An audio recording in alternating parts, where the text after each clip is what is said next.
Hi welcome back to new video. आज हम लोग दोबारा से कंटिन्यू करने वाले हैं कंप्यूटर नेटवर्क को। लास्ट वीडियो में हम लोगों ने हमिंग वेट और हमिंग डिस्टेंस पढ़ लिया था, उसके कुछ मल्टीपल केसेस देखे थे। आज हम लोग इसी को दोबारा से कंटिन्यू करने वाले हैं और इसके ऊपर कुछ क्वेश्चंस वगैरह करने वाले हैं आज। ठीक है, तो एक बार रिवाइज कर लेते हैं क्या क्या हम लोगों ने पढ़ा था। तो हमिंग वेट के बारे में पढ़ा था, वो क्या होता है, जितने नंबर ऑफ वंस होते हैं किसी भी बाइनरी स्ट्रिंग में वही उसका हमिंग कोड होता है, ये हम लोगों ने देखा था। ठीक है, एक्चुअली नंबर ऑफ वंस से ज़्यादा बेटर टर्म है नॉन जीरो एलिमेंट।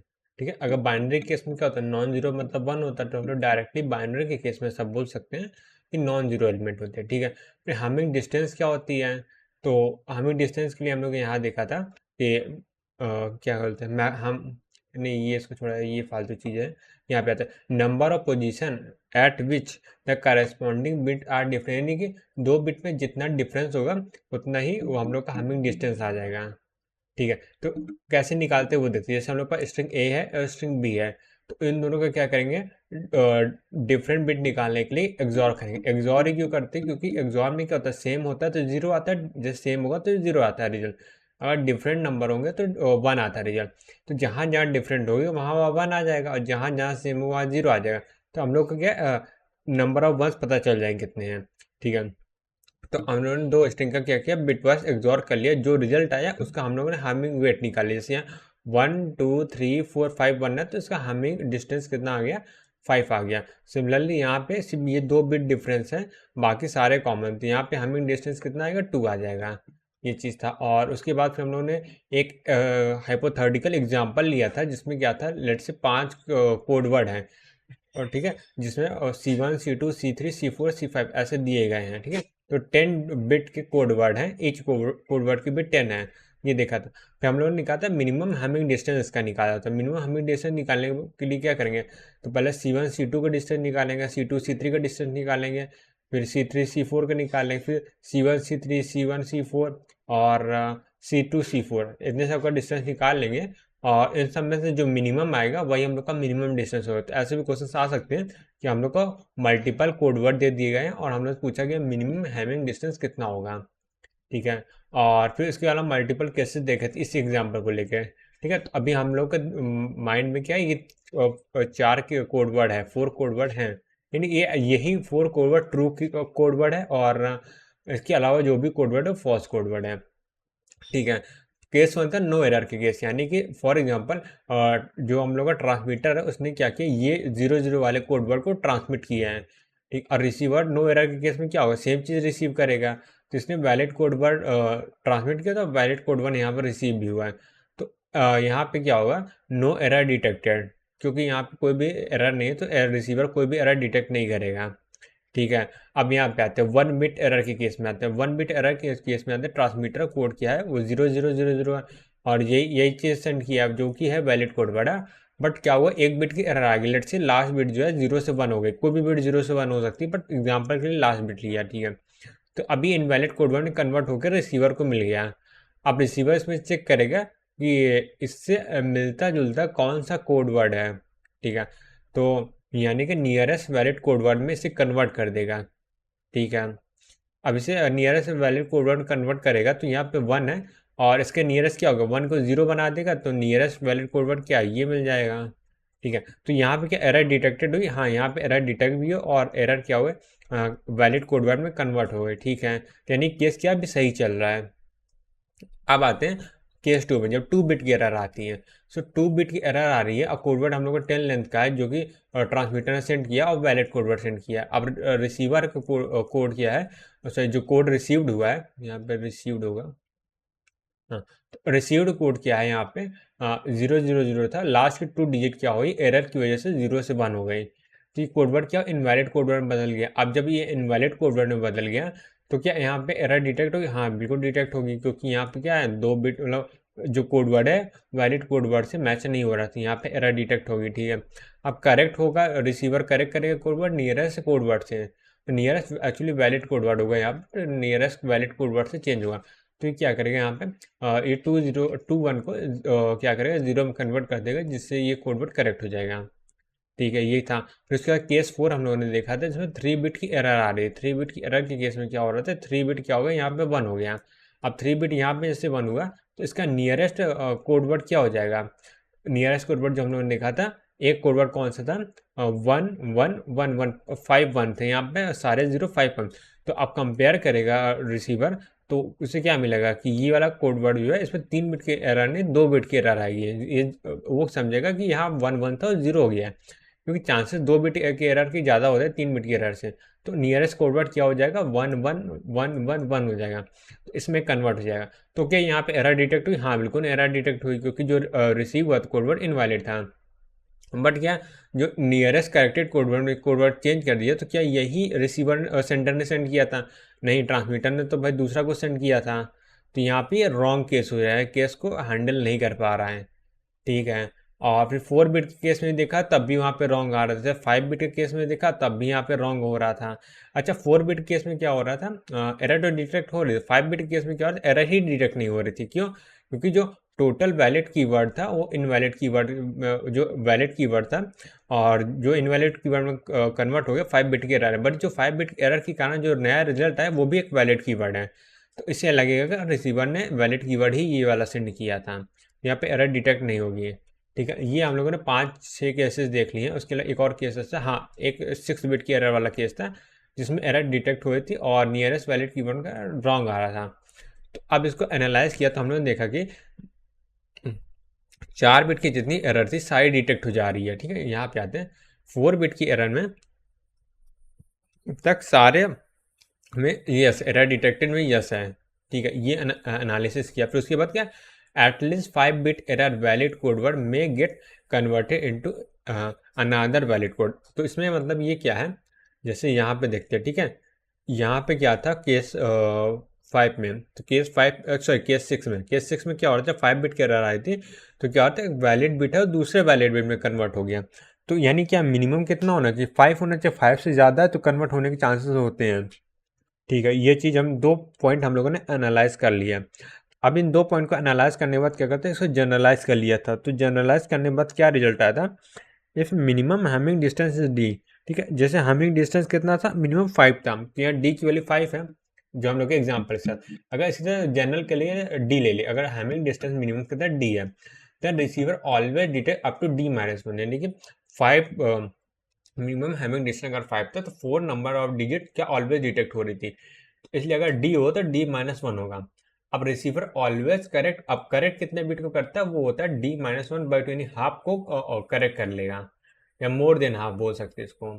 ठीक है, अगर फ्रैक्शन में रिजल्ट आ रहा है तो D-1/2 इसका क्या लोअर बाइट लेंगे ना, तो लेस देन हाफ होगा। हाँ, हाफ या उससे लेस देन होगा तो उस बिट को करेक्ट कर लेगा। ठीक है, तो फ्लोर वैल्यू लेना है। ठीक है, तो इतना चीज़ें हम लोगों ने पढ़ा था। अब इसमें क्या कुछ पॉइंट्स और हैं जो मेरे को ऐड करने हैं, वो मैं यहाँ पे ऐड कर दे रहा हूँ।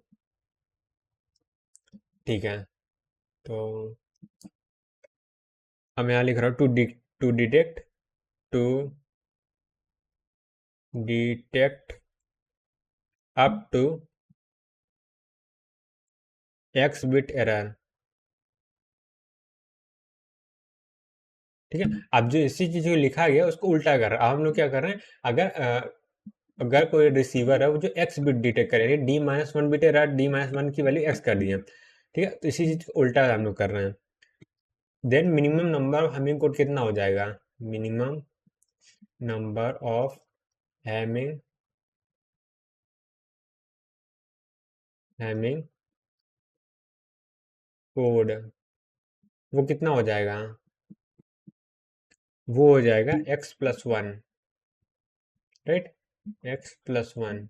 यही चीज़ को हमने उल्टा लिख दिया। तो एक पॉइंट था, और दूसरा पॉइंट क्या है? अब हम इसी चीज़ करेक्ट वाला पार्ट भी लिख देते हैं। To correct up to y bit error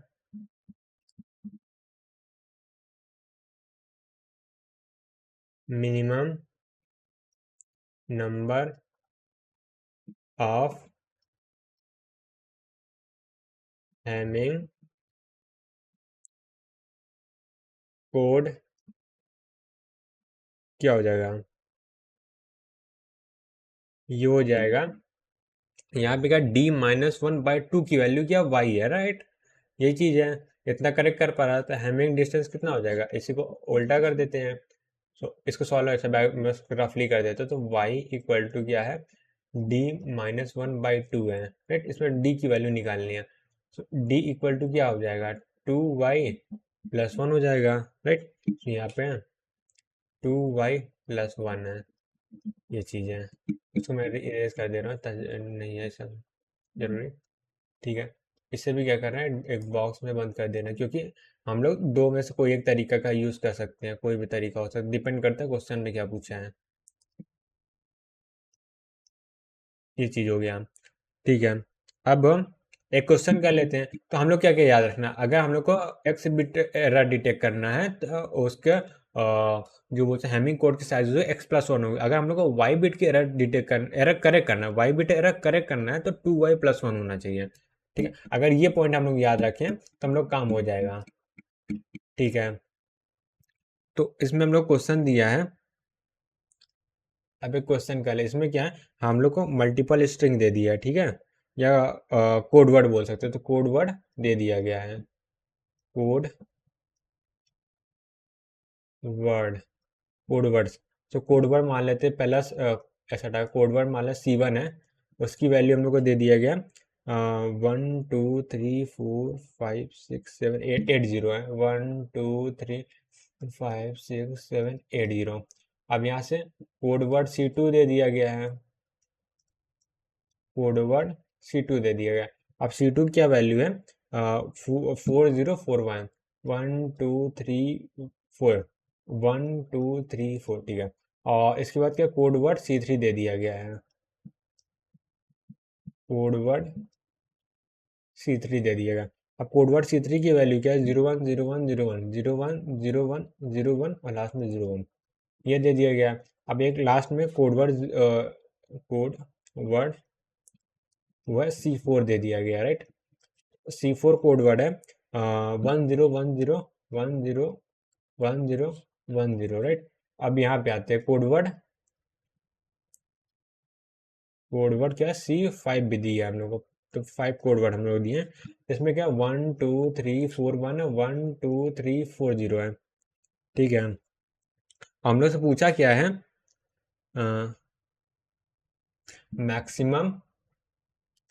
maximum number of bits error that can be corrected, right, corrected. तो हम लोग को इसमें y की वैल्यू पूछा गया है, तो उसको सॉल्व कर लेते हैं। तो इसका मैं अगर सोल्यूशन प्रोवाइड करूँ, तो सबसे पहले क्या होगा, हम लोग क्या मिनिमम नंबर ऑफ डी की वैल्यू निकालना पड़ेगा, जैसे आप बोलो जी, या तो मैं लिख भी देता हूँ, मिनिमम नंबर ऑफ डी करेगा, मिनिमम हैमिंग डिस्टेंस निकालना, नंबर क्या बोल रहा हूँ, हैमिंग डिस्टेंस, जिसको हम लोग डी बोलते हैं, वो क्या हो जाएगा, वो हो जाएगा मिनिमम ऑफ, तो फर्स्ट एंड सेकेंड में हैमिंग डिस्टेंस का C1 C2 का डिस्टेंस कितना है, यहाँ पे 4 है, और C1 हो गया, और यहाँ पे C3 का भी डिस्टेंस कितना 4 ही होगा, 4 है। और C1 और C4 की बात करें तो इसका हैमिंग डिस्टेंस भी 4 है, और C1 और C5 का हैमिंग डिस्टेंस भी 4 है। अब आते हैं C2 C3 का हैमिंग डिस्टेंस कितना है, ये भी 4 है, और C2 C4 का हैमिंग डिस्टेंस कितना है, ये वाला भी, वो इधर से C2 C1 ये भी 4 है, हाँ, ये भी 4 है, हो गया। अब आते हैं C2 C5 का हैमिंग डिस्टेंस कितना है, ये भी लास्ट में 4 है, तो 1 2 3 4 5 6, ये 4 है।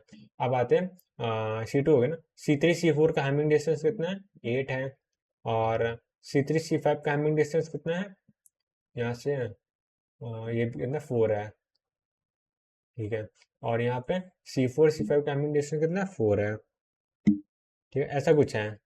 मैं भी कम ज़्यादा हो तो मिनिमम तो 4 आएगा ना, तो मिनिमम करेक्ट है, तो डी की वैल्यू यहाँ से 4 निकल आई, राइट, ये चीज़ है। तो हम लोग क्या निकालना है, maximum number of bit that can be corrected, तो मैं डायरेक्ट आंसर इक्वल टू, तो मैक्सिमम नंबर ऑफ बिट कितनी करेक्टेड कितनी हो, डी की वैल्यू अगर हम लोग पता है तो हम लोग maximum number of bit corrected ढूंढ सकते हो। ये होता है डी -1/2 होता है और इसकी लोअर वैल्यू होता है, राइट, ये चीज़ होता है। अब इसकी लोअर वैल्यू क्या हो जाएगी, यानी 4 - 1/2, राइट, तो यहाँ से क्या आ जाएगा, 1.5 आएगा, तो यहाँ से 1 आ जाएगा। ये हम लोग का क्या आंसर, यानी एक बिट की एरर होगी वो करेक्ट होगी, उससे ज़्यादा कोई एरर आएगी तो करेक्ट नहीं हो पाएगी।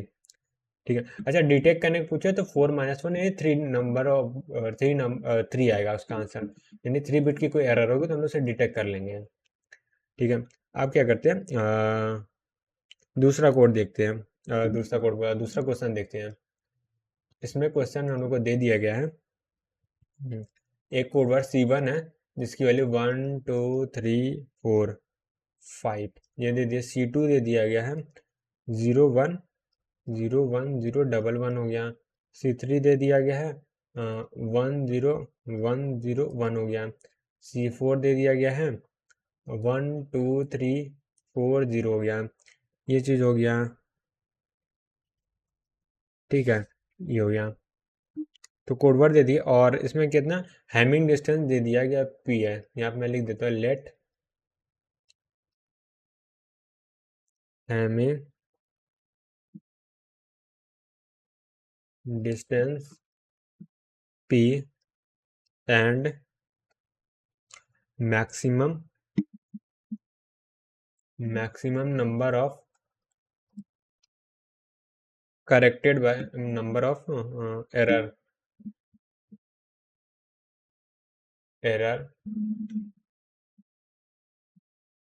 करेक्टेड बाय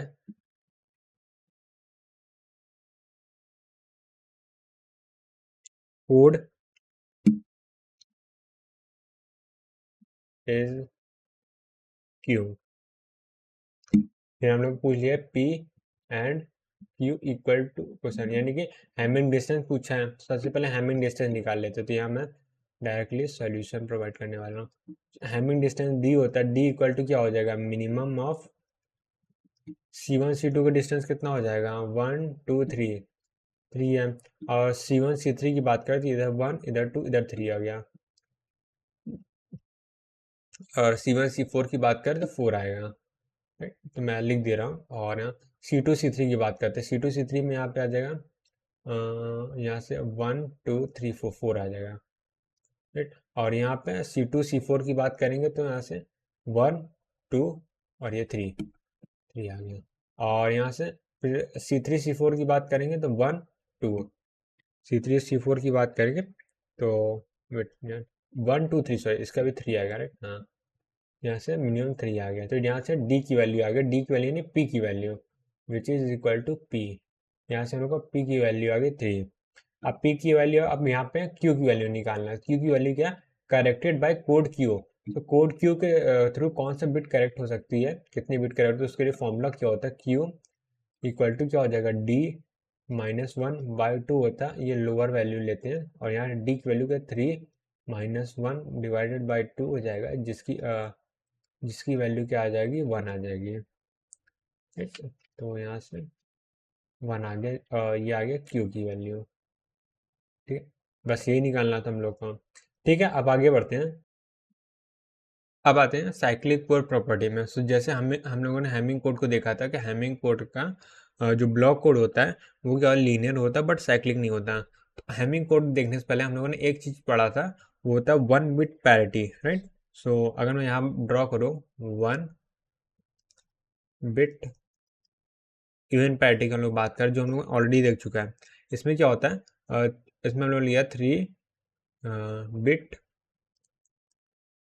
डेटा बिट लिया था, ऐसा लिखते हैं, इसमें हम लोगों ने क्या 3 डेटा बिट लिया था, राइट। इसका हम लोगों ने क्या निकाला था, ब्लॉक कोड निकाला था, वो क्या था, उसमें था, अगर मैं लिखूँ तो यहाँ पे हम लोगों ने क्या लिया, डेटा बिट लिया था, और यहाँ पे उसके अकॉर्डिंग जो कोड वर्ड आया था, राइट। तो मैं पूरा नहीं ड्रॉ करने वाला हूँ, छोटा सा थोड़ा सा ड्रॉ करूँगा। अब जैसे यहाँ पे कहता है 0 0 0 0 था, ऐसे करते करते अप टू 2 की 3 2 की पावर 8 डिजिट था ना, 2 की पावर 8 कोड वर्ड था, उसका 8 डेटा बिट था। इसको क्या कन्वर्ट कर दिया था कोड वर्ड में। कोड वर्ड में क्या होगा 000 और लास्ट में पैरिटी बिट थे, तो 1 बिट इवन पैरिटी के हिसाब से यहाँ पे 0 आ जाएगा। तो इसी तरह करते करते हम लोगों ने सारे कोड वर्ड को कन्वर्ट कर लिया था इवन पैरिटी में, राइट। तो यहाँ पे 3 बिट डेटा था और 1 बिट इवन पैरिटी थी, राइट। ये चीज़ हो गया था। तो ये जो कोड वर्ड था ये क्या था, ये ब्लॉक कोड था, राइट। इसे हम लोग ब्लॉक कोड बोल रहे थे। और ब्लॉक कोड के साथ साथ क्या था, लीनियर कोड था, लीनियर कोड था। और लीनियर कोड के साथ साथ ये वो भी था, साइक्लिक कोड भी था, साइक्लिक कोड भी था। इतने चीज़ हम लोग ने ऑलरेडी देख चुके हैं। तो इसमें हम लोग एक वेरीफाई करने वाले हैं using Hamming distance. Hamming distance का जो अभी हम लोग फॉर्मूला पढ़ा है, जिसको इस क्वेश्चन में अप्लाई किया, इसी फॉर्मूले को यूज़ करके हम लोग एक चीज़ वेरीफाई, अब क्या वेरीफाई कर सकते हैं, जैसे कि 1 बिट पैरिटी क्या होती है, उसमें 1 बिट की जो एरर होती है वो ऑलवेज डिटेक्ट होती है, ये है, ठीक है। अब ऐसा क्यों होता है, इसके पीछे का लॉजिक क्या है वो देखते हैं। तो इसके पीछे का लॉजिक क्या है, अगर यहाँ पे मैं ड्रॉ करूँ, इसके पीछे अगर मैं बताऊँ,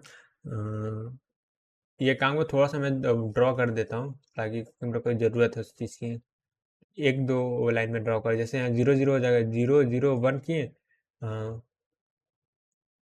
यहाँ पे 1 आ जाएगा पैरिटी बिट। यहाँ पे एक और लास्ट ड्रॉ कर दे रहा है, 0 1 0, यहाँ पे 1 आ जाएगा, राइट। तो अगर यहाँ पे बात करूँ मिनिमम हैमिंग डिस्टेंस कितना हो जाएगा, यहाँ पे अगर मैं लिखूँ, ये जो कोड वर्ड है जो मल्टीपल 2 की पावर 8 जनरेट होंगे, सॉरी 2 की पावर 3 होंगे ना, टोटल 8 होंगे, माय बैड, 2 की पावर 3। तो यहाँ पे जो मिनिमम हैमिंग डिस्टेंस है वो कितना हो जाएगा, मिनिमम हैमिंग डिस्टेंस वो कितना हो जाएगा, यहाँ पे देखेंगे तो इन दोनों का डिस्टेंस क्या 2 है, ठीक है। यहाँ मिनिमम हैमिंग डिस्टेंस है 2 आएगा, ठीक है। अब यहाँ पे मिनिमम हैमिंग डिस्टेंस 2 आ रहा है, तो अगर पूछेंगे तो maximum number of bit detected वो कितना हो जाएगा, 2 - 1 = 1, यानी कि 1 बिट की एरर जो होगी वो ऑलवेज डिटेक्ट होगी, राइट। या मैक्सिमम यहाँ पे हटा दे कन्फ्यूजन के लिए, तो नंबर ऑफ बिट डिटेक्टेड 1 होगी। इसीलिए क्या होता है 1 बिट पैरिटी में क्या होता है, always always detects all single bit error, right, single bit error. और यहाँ पे अगर बात करें नंबर ऑफ बिट करेक्टेड कितनी हो जाएगी, तो 2 - 1/2 यानी 0 आएगा इसका। तो इसलिए हम लोग इसको और एक चीज़ और बोल सकते हैं, एंड नो एनी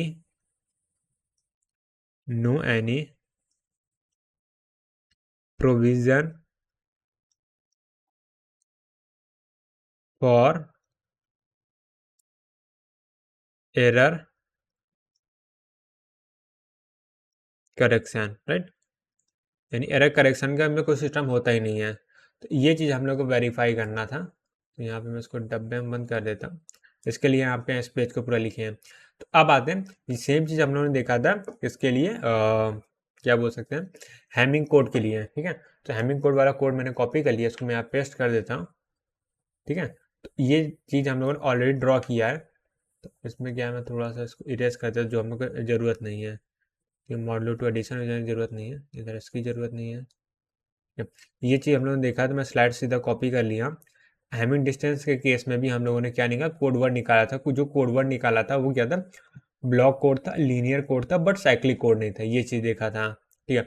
तो यहाँ पे अगर बात करें मिनिमम हैमिंग डिस्टेंस कितनी आ जाएगी, तो यहाँ पे मिनिमम हैमिंग डिस्टेंस कितनी आ जाएगी,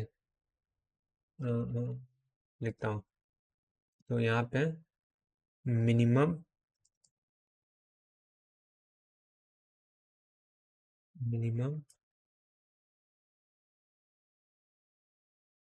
हैमिंग डिस्टेंस ये कितनी आ जाएगी, यहाँ पे कंपेयर करेंगे तो यहाँ पे आ जाएगी, इधर देखेंगे तो 3 है, इसमें कितना 3 है, तो मिनिमम हैमिंग डिस्टेंस 3 आएगी। ठीक है, ये चीज़ हो गया।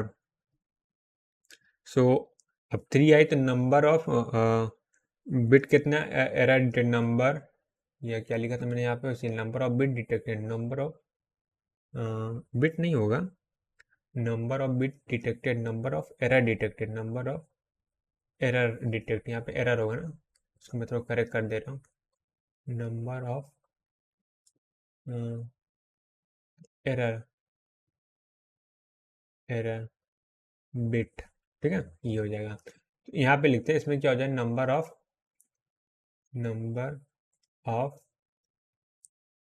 एरर बिट डिटेक्टेड, वो कितना हो जाएगा, 3 - 1 विच इज इक्वल टू 2 होगा। इसके कहने का मतलब क्या, अगर हम लोग हैमिंग कोड में 3 डेटा बिट लेते हैं तो ऑलवेज डिटेक्ट करेगा 2 बिट एरर को। ठीक है, तो यहाँ पे मैं कंक्लूजन के फॉर्म में लिख सकता हूँ, कहाँ पे लिखूँ, इधर लिख देता, वाइट से लिखता हूँ। तो यहाँ पे क्या होगा, ये क्या होगा, always detects up to 2 bit error, right, ये चीज़ होगा। अब एरर करेक्शन की बात करें तो इससे 2 से डिवाइड करें तो 1 आएगा, यानी कि हम लोग हैमिंग कोड में देखा तो 1 बिट की एरर तो करेक्ट हो जा रही थी, तो 1 से ज़्यादा बिट की एरर कभी हो रही थी, कभी नहीं हो रही थी। So always corrected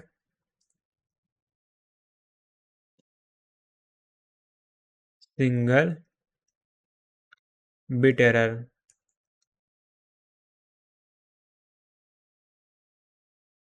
single bit error, ये चीज़ हो गया। ठीक है, तो बस ये चीज़ को मैं डब्बे में बंद कर देता हूँ। ठीक है, अब आगे बढ़ते हैं। अब सीआरसी में कुछ एक पॉइंट और है, उसको भी देख लेते हैं। एक पॉइंट नहीं है भी है, थोड़ा बहुत और बचा हुआ है, वरना सीआरसी एंड है। तो एक सेकेंड, यहाँ क्या हो गया, ये अब यहाँ पे एक पॉइंट लिखते हैं जो कि स्टेटमेंट वाइज में आ सकता है। अगर हम यहाँ बात करें minimum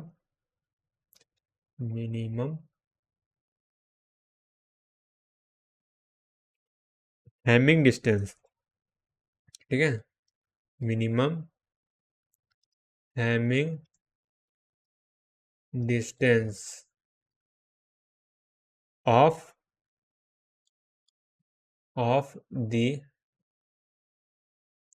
linear code, linear code को मैं अंडरलाइन कर दे रहा हूँ, इज लीनियर कोड, ये इक्वल टू होता है minimum weight of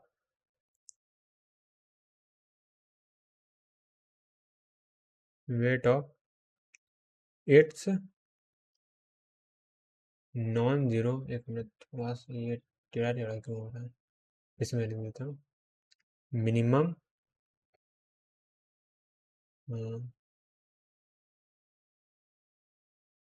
weight of its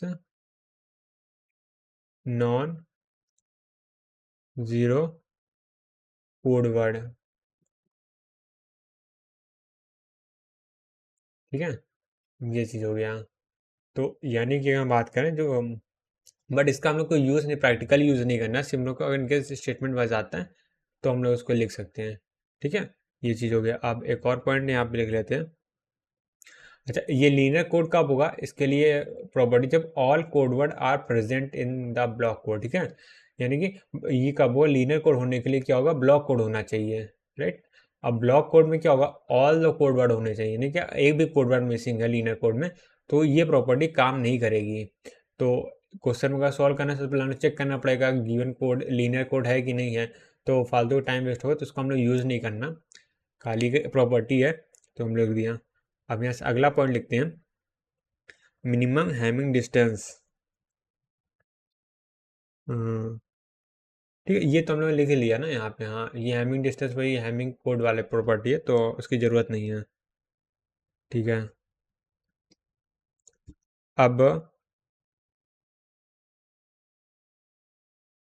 अब क्या बचा हुआ है?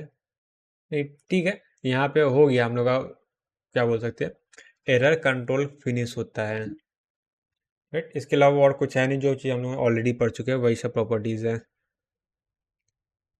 ठीक है, तो जाते जाते एक पॉइंट और लिख देते हैं, को कंपैरिजन का पॉइंट होगा। तो सबसे पहले हम लोगों ने क्या पढ़ा, सीआरसी का ब्लॉक कोड पढ़ा था। राइट, अगर यहाँ पे मैं block code of CR block code की अगर मैं बात करूँ, इसके अंदर क्या है, एक जैसे सीआरसी का कोड है। राइट, यहाँ पहले हम लोग सीआरसी कोड क्या होता है, वो होता है ब्लॉक कोड के साथ साथ ये होता है block code plus linear code. ठीक है, प्लस साइक्लिक कोड होता है, साइक्लिक साइक्लिक कोड होता है। ये चीज़ हो गया। और अगर हम लोग दूसरी बात करें ब्लॉक कोड के बाद, फिर हम लोगों ने कौन सा पढ़ा था, अभी हैमिंग कोड पढ़ा रहा। तो यहाँ पे जो हम लोगों ने हैमिंग कोड पढ़ा, इसमें क्या होता है, जो ये ब्लॉक कोड होता है वो क्या होता है, लीनियर कोड होता है, but not cyclic cyclic code. ये चीज़ हो गया। बस ये जाने से पहले ये सिर्फ पॉइंट था। तो बस यहाँ पे इस टॉपिक को एंड करते हैं, और हम लोग का एरर कंट्रोल खत्म हो गया। अब नेक्स्ट स्टेप में हम लोग को स्टार्ट करना है फ्लो कंट्रोल। तो मैं उसके हेडिंग डाल देता हूँ, फ्लो कंट्रोल। ठीक है, तो फ्लो कंट्रोल। ठीक है, राइट। तो यहाँ पे हम लोग का error control finally officially finish होता है। तो एक काम करते हैं, हम लोग पास थोड़ा टाइम बचा हुआ है, तो एक बार फिर से स्टार्टिंग से हम लोग रिवाइज कर लेते हैं, हम लोगों ने क्या क्या स्टार्टिंग से पढ़ चुके हैं, यानी कि इंट्रोडक्शन पार्ट से लेके फ्लो एरर कंट्रोल तक पूरा एक बार रिवाइज कर लेते हैं। ठीक है, फ्लो कंट्रोल हम लोग नेक्स्ट डे से स्टार्ट करेंगे। राइट, तो हम लोग दोबारा से एक बार रिवाइज करने वाले हैं, दोबारा से ना पहली बार रिवाइज करने वाले हैं कंप्यूटर नेटवर्क को। ठीक है, तो कंप्यूटर नेटवर्क हम लोग पढ़ रहे थे, पढ़ रहे हैं मतलब 2027 के लिए, और इसका ऑलमोस्ट 12 मार्क्स से बोलो थोड़ा सा कम हो गया है, तो मैं इसे अराउंड 10 मार्क्स से बोल सकता हूँ। इतना वेटेज रहता है, 10 मार्क्स के अराउंड रहता है। ठीक है, और लेंथ के अकॉर्डिंग, जो मेरे अकॉर्डिंग क्या है, मेरे को लॉन्गेस्ट सब्जेक्ट यही लगता है, क्योंकि सबसे ज़्यादा लेक्चर्स इसी के होते हैं, और कंप्लीसन टाइम 2 मंथ एटलीस्ट लग जाएगा। तो हम लोग स्टार्ट किए हुए ऑलमोस्ट हो गए हैं, 10 दिन हो गया है मेरे अकॉर्डिंग, जितना मेरे को याद है। तो हम लोग टीओसी ख़त्म कर लिए, कंपाइलर डिज़ाइन 90% नहीं, ठीक है मैं लिखा रहता, तो जिस टाइम हम लोग स्टार्ट किया तो 90% कंप्लीट हो गया था, बट अब हम लोगों ने 100% कंपाइलर डिज़ाइन कंप्लीट कर लिया है, और हम लोगों ने कंप्यूटर नेटवर्क स्टार्ट कर दिया है। तो ऑपरेटिंग सिस्टम भी हम लोगों ने स्टार्ट किया, यहाँ पे नहीं लिखा तो क्योंकि उस टाइम तक नहीं स्टार्ट हुआ था, और मैंने सोचा भी नहीं था ऑपरेटिंग सिस्टम स्टार्ट, मैं दूसरा सब्जेक्ट स्टार्ट करने को सोचा था। खैर छोड़ो, इससे मतलब नहीं, आगे बढ़ते हैं। तो हम लोग सबसे इंट्रोडक्शन देखा, इंट्रोडक्शन में क्या होता है, कंप्यूटर नेटवर्क होता क्या है, इसमें क्या होता है, define communication of two host, मतलब दो होस्ट होगी, दोनों के बीच कम्युनिकेशन होगा, इतना ही कंप्यूटर नेटवर्क है, इतना छोटा सा। अब होस्ट कैन भी कोई भी हो सकता है, जैसे होस्ट क्या कनेक्ट कैसे होंगे, या तो कोई डायरेक्टली होंगे केबल के थ्रू कनेक्टेड हो गए हैं, या तो कोई वाईफाई के थ्रू होंगे, जो डायरेक्टली, या तो कोई नेटवर्किंग डिवाइसेस के थ्रू कनेक्टेड होंगे, जैसे राउटर वगैरह हो जाता है। ठीक है, बट होस्ट एक्चुअली होता क्या, होस्ट क्या होता है, जैसे हम लोग पीसी हो सकता है, मोबाइल हो, जो इंटरनेट के थ्रू वर्क करते हैं, जिसमें हम लोग कुछ प्रोसेस कर सकते हैं, कुछ कम्युनिकेट कर सकते हैं। ठीक है, तो वही जो नेटवर्किंग डिवाइसेस, पीसी हो सकता है, मोबाइल हो सकता है, राउटर हो सकता है, फिर बहुत गेटवेज वगैरह हो सकते हैं, तो वो सब चीज़ें होती हैं। फिर उसके बाद टीसीपी मॉडल सबसे पहले हमने पढ़ा था। बहुत लोग बोलते हैं कि ओएसआई मॉडल पहले पढ़ना चाहिए फिर टीसीपी, बट टीसीपी पहले आया तो हम लोग पहले टीसीपी पढ़ेंगे। तो टीसीपी मॉडल के में क्या होता है, मतलब 1 2 3 4 लेयर होती है, application layer, transport layer, internet layer और लिंक लेयर। तो लिंक लेयर को बहुत डेटा लिंक लेयर और फिजिकल लेयर में डिवाइड कर देते हैं, बट कोई मतलब नहीं, टोटल मेनली 4 या 5 लेयर ही होती हैं। ठीक है, और ये भी क्या लेयर आर्किटेक्चर के अंदर आता है। ठीक है, लेयर आर्किटेक्चर में ना काम भी होता है लेयर वाइज, जैसे एप्लीकेशन लेयर का काम अलग होगा, ट्रांसपोर्ट लेयर का काम अलग होगा, इंटरनेट लेयर का काम अलग होगा, लिंक लेयर का काम अलग होगा। और लिंक लेयर में भी अगर इसको भी डिवाइड करें तो डेटा लिंक लेयर का काम अलग होगा, फिजिकल लेयर का काम अलग होगा। ठीक है, ये चीज़ हो गया। और ये क्या है, इंटरनेट प्रोटोकॉल स्टैक होते हैं, यानी आईपी जितने भी टीसीपी आईपी हो गया ओएसआई मॉडल, ये क्या होता है, सेट ऑफ प्रोटोकॉल्स होते हैं। इसमें क्या प्रोटोकॉल रूल लिखे होते हैं कि अगर एप्लीकेशन लेयर से हम लोग काम कर रहे हैं तो किस कैसे काम करना है, रूल्स वगैरह के हैं, ठीक है। और ये कॉन्सेप्चुअल मॉडल है, ठीक है, मतलब एक्चुअली में नहीं, इस कॉन्सेप्ट के ऊपर हम लोग क्या कहते हैं, मॉडल बिल्ड करते हैं, ठीक है। अब ये लेयर्ड आर्किटेक्चर होती है, बता दी, इसमें 4 लेयर होते हैं, ठीक है। अब आते हैं ओएसआई मॉडल। तो ओएसआई को आईएसओ ने बिल्ड किया था, ठीक है।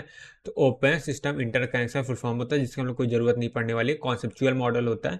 और इसमें क्या टोटल 7 लेयर होती है। सबसे पहली लेयर होती है फिजिकल लेयर होती है, फिर डेटा लिंक लेयर होती है, फिर नेटवर्क लेयर होती है, ट्रांसपोर्ट लेयर होती है, सेशन लेयर होती है, और प्रेजेंटेशन लेयर होती है, एप्लीकेशन लेयर होती है, ठीक है। ये भी लेयर आर्किटेक्चर होता है, और 7 लेयर होती है, कॉन्सेप्चुअल मॉडल ये भी है, ठीक है। और इसके बाद क्या, हाँ एक मिनट है, हाँ ये क्या हो जाता है,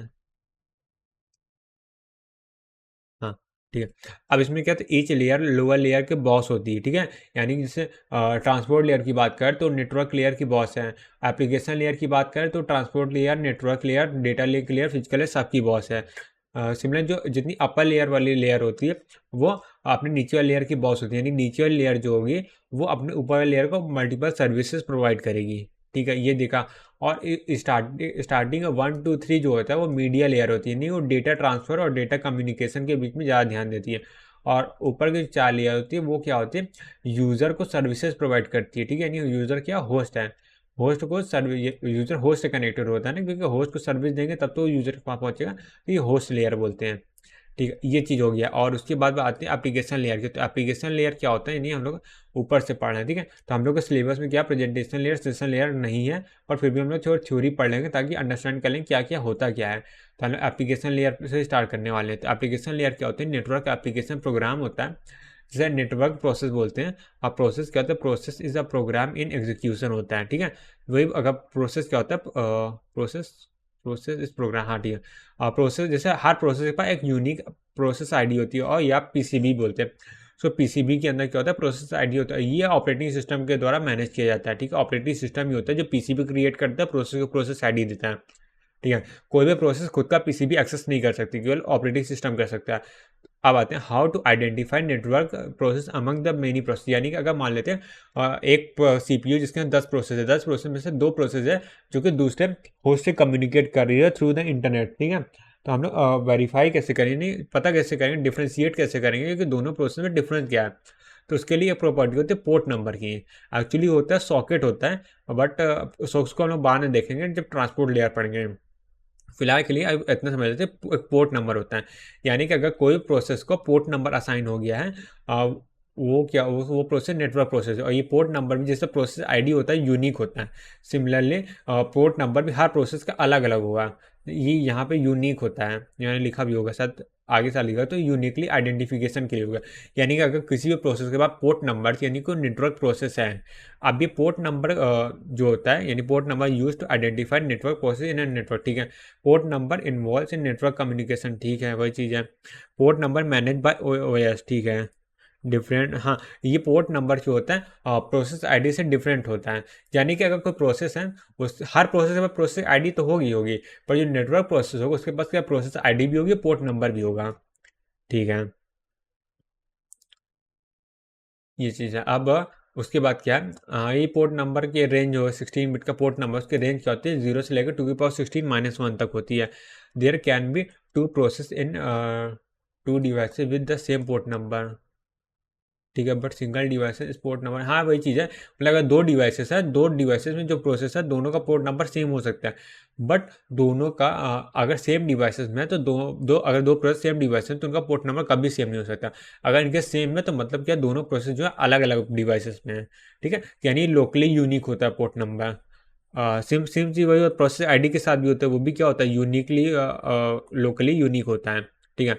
a process can be demand specific, ठीक है, जैसे कोई प्रोसेस होता है तो हम लोग वो स्पेसिफिक पोर्ट नंबर की डिमांड कर सकते हैं ऑपरेटिंग सिस्टम में। तो अब ऑपरेटिंग सिस्टम के ऊपर है कि वो इस डिमांड को एक्सेप्ट कर सकता है, यानी डिमांड क्या, रिक्वेस्ट को, क्योंकि डिमांड नहीं करते एक्चुअली रिक्वेस्ट करते हैं। तो ये इस रिक्वेस्ट को एक्सेप्ट कर सकता है कि नहीं कर सकता है, ये ऑपरेटिंग सिस्टम के ऊपर है। फिर a port number are divided into 3 range. तो ये हम लोग को इतना डिटेल में नहीं जानना है। जैसे सिस्टम पोर्ट होता है, रजिस्टर पोर्ट होता है, डायनेमिक पोर्ट होता है। तो रेंज क्या होती है 0 से 1023 और 1024 से 49151 तक होती हैं, और 49152 से 65535 तक हो, ठीक है ये। और इसमें क्या होता है, इस सर्वर के लिए होता है, क्लाइंट के लिए होता है, ठीक है। तो ये सब हम लोग देखेंगे, मतलब पोर्ट नंबर डिवाइड, ये रेंज वगैरह इतना इंपॉर्टेंट नहीं है, बस हम लोग समझ लें कि हाँ पोर्ट नंबर कुछ जैसा होता है, 3 पार्ट में डिवाइड होता है। तो कौन कौन सा होता है, सिस्टम होता है, रजिस्टर पोर्ट होता है, डायनेमिक पोर्ट होता है, ठीक है। अब आते हैं टू प्रोसेस कम्युनिकेशन में। तो टू प्रोसेस कम्युनिकेशन क्या होता है, उसमें क्या होता है, सेम होस्ट में होता है, डिफरेंट होस्ट में। यानी कोई प्रोसेस है वो दूसरे प्रोसेस से कम्युनिकेट कर रही है, हो सकता है वो उसी पीसी में हो, ठीक है, उसी डिवाइसेस में हो, और हो सकता है दो प्रोसेस है दोनों अलग अलग डिवाइस में। तो अगर सेम डिवाइस में है तो ये वाला चीज़ होता है सीपीयू शेड्यूलिंग हो गया, या प्रोसेस मैनेजमेंट हो गया। तो उस समय हम लोग पढ़ते हैं, जो कि ओएस का पार्ट है, जिसमें से हम लोग ओएस में भी हम लोग सीपीयू शेड्यूलिंग ऑलमोस्ट खत्म कर दिए, थोड़ा बहुत और शायद बचा होगा, नहीं तो मेरे ख्याल से शायद हो ही गया है। और डिफरेंट होस्ट, अगर डिफरेंट होस्ट हैं, यानी कि sorry different devices, different host मतलब हाँ वो प्रोसेस जो है डिफरेंट डिवाइसेस में रन हो रही है। तो ये वाला पार्ट क्या होगा, कंप्यूटर नेटवर्क में, यानी कि हम लोग जितनी प्रोसेस की बात करेंगे तो दो प्रोसेस कम्युनिकेट करें, दोनों अलग अलग डिवाइसेस में, सेम डिवाइसेस में नहीं होंगी। फिर आते हैं प्रोटोकॉल के ऊपर। ये प्रोटोकॉल होता क्या है, प्रोटोकॉल होता है सेट ऑफ रूल हो रहा है define how data exchange between network process. यानी नेटवर्क प्रोसेस में डेटा कैसे एक्सचेंज होगा, ये होता है। तो एप्लीकेशन लेयर की हम लोग बात करते हैं, एप्लीकेशन लेयर में कौन कौन से प्रोटोकॉल, टोटल 4 प्रोटोकॉल होते हैं। डीएनएस होता है, एचटीटीपी होता है, एफटीपी होता है, एसएमटीपी। और डीएनएस का डोमेन नेम सिस्टम होता है, एचटीटीपी मतलब हाइपर टेक्स्ट ट्रांसफर प्रोटोकॉल होता है, एफटीपी मतलब फाइल ट्रांसफर प्रोटोकॉल होता है, और एसएमटीपी मतलब सिंपल मेल ट्रांसफर प्रोटोकॉल होता है, ठीक है। और सब ये जो चार के चार प्रोटोकॉल है, सब क्लाइंट सर्वर बेस्ड पे ही मतलब बने हुए हैं, ठीक है, यानी क्लाइंट सर्वर मॉडल पे बने हुए हैं, ठीक है। अब when client communicate to server, server send response to client, both user same protocol, ठीक है। यानी कि अगर दो डिवाइस आपस में दो डिवाइस दो होस्ट बोलेंगे, दो होस्ट आपस में कम्युनिकेट कर रहे हो तो दोनों ही सेम प्रोटोकॉल यूज़ करेंगे। अगर एक डीएनएस यूज़ कर रहा है तो दूसरा भी डीएनएस यूज़ करेगा, एक एचटीटीपी यूज़ करे दूसरा भी एचटीटीपी यूज़ करेगा, एक फाइल ट्रांसफर प्रोटोकॉल यूज़ कर रहा है दूसरा ही फाइल ट्रांसफर प्रोटोकॉल यूज़ करेगा, सेम चीज़ एसएमटीपी के साथ भी, ठीक है। अब आते पीडीओ। तो यहाँ से हम लोग का मेन टॉपिक स्टार्ट होता है। ये तो मतलब था थोड़ा प्रोटोकॉल वगैरह। पीडीओ बहुत इंपॉर्टेंट टाइम है, हम लोग जान ही चुके हैं अब तो। Basic unit of exchange, PDO क्या होता है, बेसिक यूनिट ऑफ एक्सचेंज होता है। जैसे कि अगर बात करें जो नंबर होता है, जैसे बात करें जैसे वेट होता है उसका 1 केजी में हो सकता है, 1 मिलीग्राम हो सकता है, 1 क्विंटल हो सकता है, 1 टन हो सकता है। तो टन हो गया, केजी हो गया, या फिर लीटर, जैसे लिक्विड की बात करें तो लीटर हो गया, एमएल हो गया, योर डिस्टेंस से किलोमीटर हो गया, मीटर हो गया। ये सब चीज़ें जो होती हैं क्या होता है, जैसे यूनिट बना दी गई। सेम चीज़ डेटा ट्रांसफर के लिए भी कुछ यूनिट बना दी गई।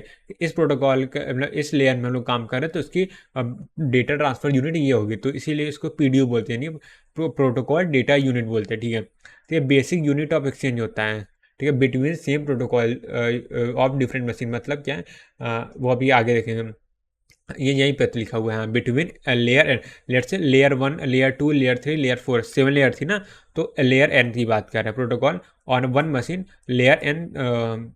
मैंने अगर एप्लीकेशन लेयर एक मशीन में समझते इसको, दो डिवाइसेस हैं कम्युनिकेट कर रहे दो अलग अलग होस्ट में। तो अगर होस्ट 1 में जो प्रोटोकॉल यूज़ कर रहे हैं या जो पीडीयू यूज़ करें, होस्ट 2 का, जैसे होस्ट 1 का एप्लीकेशन लेयर का जो पीडीयू है, जो मैसेज होता है यहाँ पे, वही सेम मैसेज सेम साइज़ का दूसरे होस्ट में भी यूज़ होगा, ठीक है। ये चीज़ होगी। तो एप्लीकेशन लेयर का पीडीयू क्या होता है, मैसेज होता है, ठीक है। अब आते हैं टू प्रोसेस कम्युनिकेशन में वापस। तो टू प्रोसेस कम्युनिकेशन में हमने देखा क्या है, टू नेटवर्क प्रोसेस होंगे, वो डिफरेंट होस्ट में होंगे, ठीक है। यही वाला हम लोग सेम होस्ट वाले केस को नहीं देखेंगे। तो communication over the network by exchanging message, यानी वो लोग क्या करेंगे, मैसेज का ट्रांसफर करेंगे और कम्युनिकेट करेंगे आपस में, ठीक है। ये चीज़ होगा, क्योंकि होस्ट का क्या होगा, होस्ट मतलब यूज़र कम्युनिकेट कर रहा है इनडायरेक्टली होस्ट से। तो जब वो यूज़र कम्युनिकेट करेगा तो वो क्या मैसेज फॉर्म में डेटा सेंड करेगा। अब इसमें क्या होता है, क्लाइंट सर्वर होता है, पीयर टू पीयर होता है, नहीं एक क्लाइंट एक सर्वर होगा जो मल्टीपल क्लाइंट से कनेक्ट हो सकता है। अब पीयर टू पीयर में क्या होगा, एक क्लाइंट होगा दूसरे क्लाइंट से कम्युनिकेट करेगा, ठीक है। एग्जाम्पल जैसे बिट टॉरेंट होता है, VoIP होता है, ये सब चीज़ें पीयर टू पीयर होती हैं। बिट टॉरेंट मतलब डेटा ट्रांसफर जैसे क्या होता है, जैसे मोबाइल से PC में डेटा ट्रांसफर कर दिया या फुल फाइल ट्रांसफर करना हो गया। और क्लाइंट सर्वर मतलब वेब ब्राउजिंग होता है, जैसे यूट्यूब हो गया, कोई भी वेबसाइट उससे कनेक्ट करते हैं, ईमेल हो गया, यहाँ पे सर्वर का यूज़ है, जैसे व्हाट्सअप चैट हो गया तो यहाँ पे सर्वर का यूज़ होता है। ठीक है।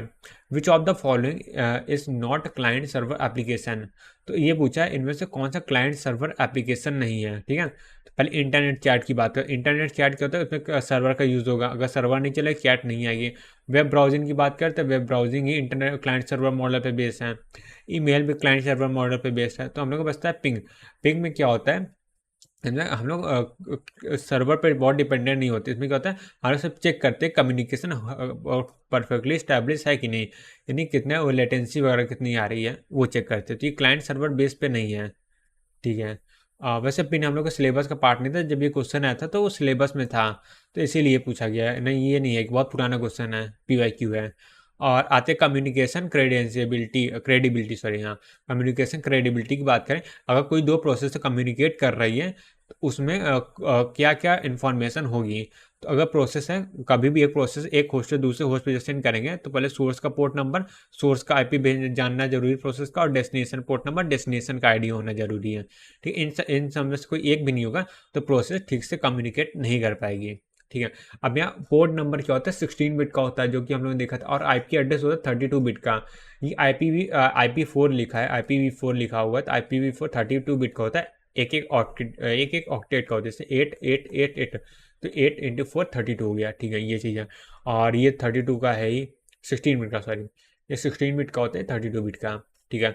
अब जैसे यहाँ पे मैंने ड्रॉ भी कर दिया, एक होस्ट है और यहाँ पे दूसरा होस्ट, ठीक है, दोनों आपस में कम्युनिकेट करते हो। होस्ट ये अगर आप 1 मान लेते हो, होस्ट 2 को डेटा सेंड करने साथ कि होस्ट अपना IP एड्रेस है, इसका PQRS है, और ये सोर्स होस्ट है, और ये डेस्टिनेशन होस्ट है, और इसका IP एड्रेस कुछ होगा, और यहाँ पे ABCD, सॉरी, इसका IP एड्रेस कुछ नहीं, ABCD है। ठीक है। और यहाँ पे PQRS जो है होस्ट, सोर्स होस्ट का IP एड्रेस। ठीक है। जब अगर लेट से सोर्स होस्ट में कोई प्रोसेस P1 है, ठीक है, जिसे हम लोग सोर्स प्रोसेस बोल रहे हैं, तो उसका कुछ पोर्ट नंबर होगा। अब यहाँ पे P2 है, उसका कोई पोर्ट नंबर होगा। ठीक है। इतनी सारी चीज़ें होनी चाहिए कम्युनिकेशन करने के लिए। ठीक है। यानी कि क्या मैं कहने वाला था कि ये जो सोर्स होस्ट से एक प्रोसेस जाएगी होस्ट बेस कम्युनिकेट करने के लिए। जब ये कम्युनिकेशन हम लोग करना है तो हमारे पास इतनी इन्फॉर्मेशन होनी चाहिए, जैसे टारगेट होस्ट का और IP क्या, जिससे हम लोग नेटवर्क में उसको आइडेंटिफाई कर पाएंगे। फिर उसके आइडेंटिफाई करने के बाद उसका पोर्ट नंबर क्या है, जैसे उससे क्या डिवाइस हम लोग पहचान लें कि हाँ, इस डिवाइस कम्युनिकेट करें। अब इस डिवाइस में कौन सी प्रोसेस है, तो पोर्ट नंबर है। ठीक है। हर प्रोसेस के पास अपने यूनिकली पोर्ट नंबर, तो उस पोर्ट नंबर से आइडेंटिफाई कर लेंगे हाँ, ये प्रोसेस है। ठीक है, ये चीज़ हो गया। अब आते हैं प्रेजेंटेशन लेयर। तो एप्लीकेशन लेयर में इतनी कहानी थी, उसके बाद प्रेजेंटेशन लेयर की बात करते हैं। प्रेजेंटेशन लेयर में कोड कन्वर्जन होता है, मतलब यूज़र को प्रेजेंटेबल फॉर्म में कोड को शेयर करना। ठीक है। इंक्रिप्शन हो सकता है, डिक्रिप्शन हो सकता है, यानी कि जैसे व्हाट्सअप में नहीं होता, इंक्रिप्शन होता है, डिक्रिप्शन होता है, सब प्रेजेंटेशन लेयर का काम ही होता है। यानी कोड डेटा कंप्रेस करके भेजने, जैसे व्हाट्सअप में होता है ना, कंप्रेस करके भेज दो। ये सब वैसे मिलने के ऑप्शनल होते हैं, मेन होता है कोड कन्वर्जेशन। यानी कोड कन्वर्जेशन का मतलब क्या, वो हम लोग नेक्स्ट स्लाइड में देखेंगे। तो इसमें क्या होता है, इनपुट डेटा होता है, और फॉर्मेट 1 में कुछ इनपुट मिलेगा, और उससे क्या होगा, फॉर्मेट 2 में चेंज करना। फॉर्मेट 1 में मतलब जैसे यहाँ पे मैं बताता हूँ, जैसे कोड कन्वर्जन में क्या आता है, कोड कन्वर्जन में आता है convert data into network code before transmission, network representable form. यानी कि हो सकता है होस्ट A है, वो ASCII यूज़ कर रहा है, और होस्ट C है, वो कुछ दूसरा कोई कोड कन्वर्जन यूज़ कर रहा है मैसेज में। ठीक है, ये हो सकता है। तो नेटवर्क लेयर का काम क्या है, जब भी मान लेते हैं एक server code client server model है। ठीक है, ये 4 होस्ट जो है क्लाइंट है, और बीच में एक सर्वर है। ठीक है, यहाँ पे, ठीक है, जो सर्वर है वो किस ASCII वैल्यू पे काम कर रहा है। तो यहाँ पे होस्ट C को क्या होगा, अपने कोड को कन्वर्ट करना होगा नेटवर्क सर्वर के हिसाब से, यानी जो सर्वर क्या बोल सकते हैं कोड में काम कर रहा है, उस कोड में कन्वर्ट करना होगा। यानी ये EBCDIC को ASCII कोड में चेंज करेगा। तो ये काम किसका होता है, प्रेजेंटेशन लेयर का होता है। अब इसके बाद दूसरी लेयर आती है सेशन लेयर। ठीक है, ये भी इंपॉर्टेंट नहीं है, और प्रेजेंटेशन लेयर भी इंपॉर्टेंट नहीं है हम लोग के लिए। ठीक है, क्योंकि सिलेबस में नहीं है, पर फिर भी हम लोग को थोड़ा सा आइडिया तो होना चाहिए। तो सेशन लेयर हो गया, ये एस्टैब्लिशमेंट के काम, सेशन एस्टैब्लिशमेंट के काम होता है। सेशन मतलब वही डायलॉग मैनेजमेंट, जब डायलॉग में लॉग्स होता है, कब यूजर ने एंटर किया, कब एग्जिट किया, कितनी देर के लिए एंट्री ली, इन सब चीज़ों इन्फॉर्मेशन होती है, वो होता है डायलॉग मैनेजमेंट में। फिर उसके बाद अथेंटिकेशन हो गया कि हाँ यूज़र की ऑथराइजेशन है कि ऑथेंटिकेशन वाला जेन्युइन यूज़र है कि नहीं, क्या ये डेटा को रिसीव कर सकता है कि नहीं हो सकता। और ऑथेंटिकेशन होता है कि हाँ ठीक है तुम ही हो कि नहीं जो यूज़ कर रहे हो, जो जैसे पासवर्ड मैनेजमेंट वगैरह जैसे चौथी जो होता है वो क्या सेशन लेयर के अंदर आता है, ठीक है। अब यहाँ पे कहते हैं assume source and destination host are connected through one intermediate router, ठीक है। अच्छा ये क्वेश्चन था, ठीक है। जैसे सोर्स है और डेस्टिनेशन है और बीच में क्या है राउटर। राउटर क्या होता है कि लेयर 3 डिवाइस होता है, तो जितने भी लेयर 3 या उससे ऊपर के डिवाइसेस होते हैं वो एज अ होस्ट काम कर सकते हैं, ठीक है। और डेटा लिंक, ठीक है आगे बढ़ते हैं। और डिटरमाइन हाउ क्या था, determine how many each packet has to visit data link layer during a transmission from source to destination host, ठीक है। ये एक अच्छा क्वेश्चन है। इसमें क्या है जैसे एस यू एस जो सोर्स है वो 7 लेयर फॉर्मेट को फॉलो करेगा, D S 7 layer format follow करेगा, ठीक है। तो यहाँ पे एस से जब भी कोई डेटा सेंड होगा, एस के एप्लीकेशन या लेयर से कभी डेटा सेंड होगा तो कितनी बार जब तक वो क्या बोलते हैं डी तक नहीं पहुंचे, डी के प्रोसेस तक नहीं पहुंचे, तो कितनी बार वो डेटा लिंक लेयर को एक्सेस करेगा। तो उसके लिए यहाँ पे मैं ड्रॉ करके रखा हुआ है, या ड्रॉ करके रखा हुआ है। जैसे अभी हम लोग क्या है ट्रांसपोर्ट लेयर के बाद डायरेक्ट नेटवर्क लेयर लिख दिया, क्यों बीच में प्रेजेंटेशन सेशन लेयर का आगे वो हम लोगों ने गायब कर दिया। गायब क्यों कर दिया, क्योंकि हम लोग के सिलेबस का पार्ट नहीं है। तो यहाँ पे आते हैं सोर्स लेयर में क्या होगा, सबसे जो प्रोसेस होगी वो ट्रांसपोर्ट लेयर को देगी। एप्लीकेशन लेयर को भी हम लोगों ने हटा दिया, एप्लीकेशन लेयर को हटाया नहीं है, एप्लीकेशन लेयर है। एप्लीकेशन लेयर यहाँ पे जो प्रोसेस है वो एप्लीकेशन लेयर के अंदर ही है। तो प्रोसेस एप्लीकेशन लेयर के अंदर से ट्रांसपोर्ट लेयर को डेटा सेंड कर रही है, ठीक है ये चीज़। तो प्रोसेस वन है उसने क्या किया, एक मैसेज लिया, मैसेज से ट्रांसपोर्ट लेयर में सेंड कर दिया। ट्रांसपोर्ट लेयर में क्या हुआ, उसने बोला प्रोसेस ने बोला ऐसा काम हो रहा, प्रोसेस क्या बोलेगा कि मेरा पास ये मैसेज है और ये मैसेज सामने वाले होस्ट के प्रोसेस 2 में पहुंचा दो, ठीक है। तो उसने ट्रांसपोर्ट लेयर को ऑर्डर दे दिया। तो ट्रांसपोर्ट लेयर के पास वो मैसेज गया, तो मैसेज जो ट्रांसपोर्ट लेयर ने रिसीव किया वो बोलेगा जो मेरे पास ये डेटा है इसको क्या करो अगले वाले लेयर के ट्रांसपोर्ट लेयर तक पहुंचा दो, ये डेस्टिनेशन के ट्रांसपोर्ट लेयर तक पहुंचा दो, ठीक है ये हो गया। फिर अब ट्रांसपोर्ट लेयर नेटवर्क लेयर बहुत सा, तो ट्रांसपोर्ट लेयर नेटवर्क लेयर को ऑर्डर दीजिए। अब ये नेटवर्क लेयर क्या बोलेगा कि काम करो अगले वाले जो अगले वाले यानी जो डेस्टिनेशन का नेटवर्क लेयर है उस तक क्या करो डेटा पहुंचा दो, ठीक है। तो अब ये किसको बोला, डेटा लिंक लेयर को बोला। तो डेटा लिंक लेयर क्या बोलेगा, वो बॉस किसका, फिजिकल लेयर का। तो डेटा लिंक लेयर बोलेगा जो मेरे पास डेटा है वो क्या है और वो लो और दूसरे डेटा लिंक लेयर तक पहुंचा दें, डेस्टिनेशन डेटा लिंक लेयर तक पहुंचा दें, ठीक है। फिर अब बारी आती है फिजिकल लेयर की। सो फिजिकल लेयर क्या बोलेगा, उसको वो तो किसी को बॉस है नहीं, तो फिजिकल लेयर का काम ही पहुंचाना है। तो फिजिकल लेयर जाएगा जगह और डेटा लेके फिर देखेगा यहाँ बीच में राउटर आ गया है, ठीक है। अभी देखो किसी को पता नहीं रहेगा बीच में राउटर है, ठीक है, यानी सोर्स को बिल्कुल नहीं पता कि बीच में राउटर है कि नहीं है, क्या है डायरेक्ट कनेक्शन। वो तो ये सोचेगा सोर्स डायरेक्टली कनेक्टेड है डेस्टिनेशन से। बट प्रेजेंटेशन लेयर को भी नहीं पता है। तो प्रेजेंटेशन लेयर निकला निकला बीच में देखा राउटर है, तो राउटर के थ्रू ही जाना पड़ेगा, यानी राउटर एक तरह से समझ लो पाथ है जो इस पाथ को उस पाथ से कनेक्ट कर रहा है। तो यहाँ पे आएगा। तो राउटर के बाद भी खुद का क्या होता है, फिजिकल लेयर होता है, डेटा लिंक लेयर होता है, नेटवर्क लेयर होता है। तो यहाँ पे दो डेटा लिंक लेयर, दो फिजिकल लेयर होती है, एक इनपुट के लिए एक आउटपुट के लिए, ठीक है।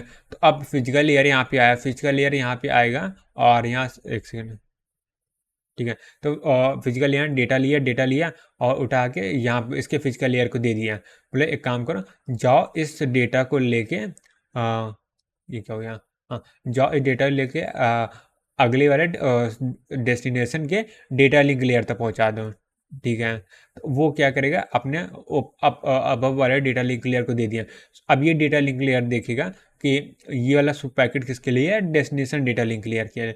तो अपने बॉस को दे देगा कि बॉस ये पैकेट आया है इसको आगे तक पहुंचाना है, ठीक है। तो अब इस नेटवर्क लेयर के ने डेटा रिसीव किया। अब डेटा रिसीव करने के बाद क्या होगा, डेटा लिंक लेयर यहाँ पे नेटवर्क लेयर देखेगा कि ठीक है ये पैकेट क्या है, मेरे नेटवर्क लेयर के लिए नहीं आया, ये नेटवर्क आया है, पैकेट आया ये डेटा सॉरी डेस्टिनेशन के नेटवर्क लेयर के लिए।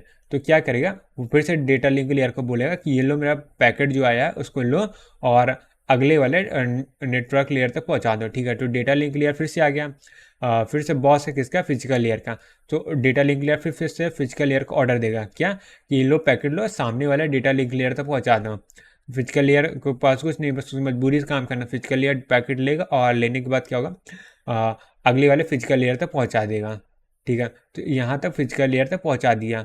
अभी फिजिकल लेयर क्या करेगा, डेटा को एक्सेप्ट करेगा और अपने अबव वाले लेयर को दे देगा, यानी डेटा लिंक लेयर अपने बॉस को दे देगा।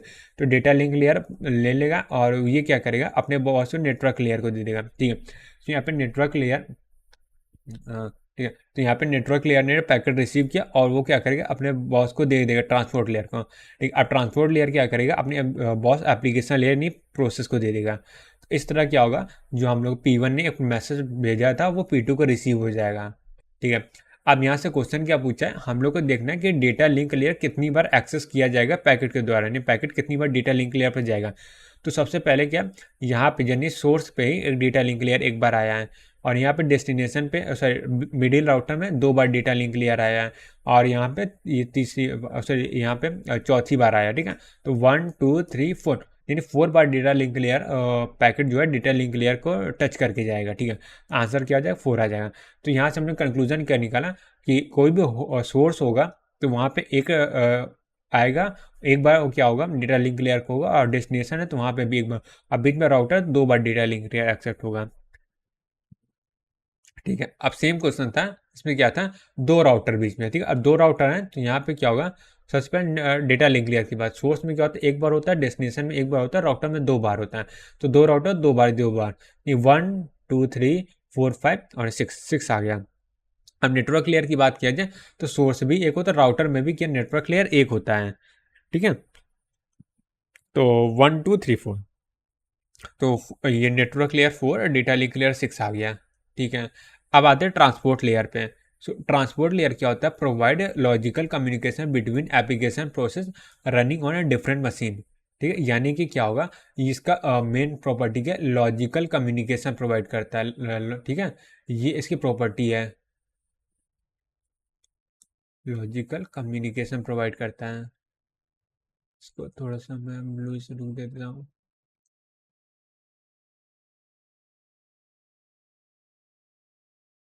ठीक है, रेडियस,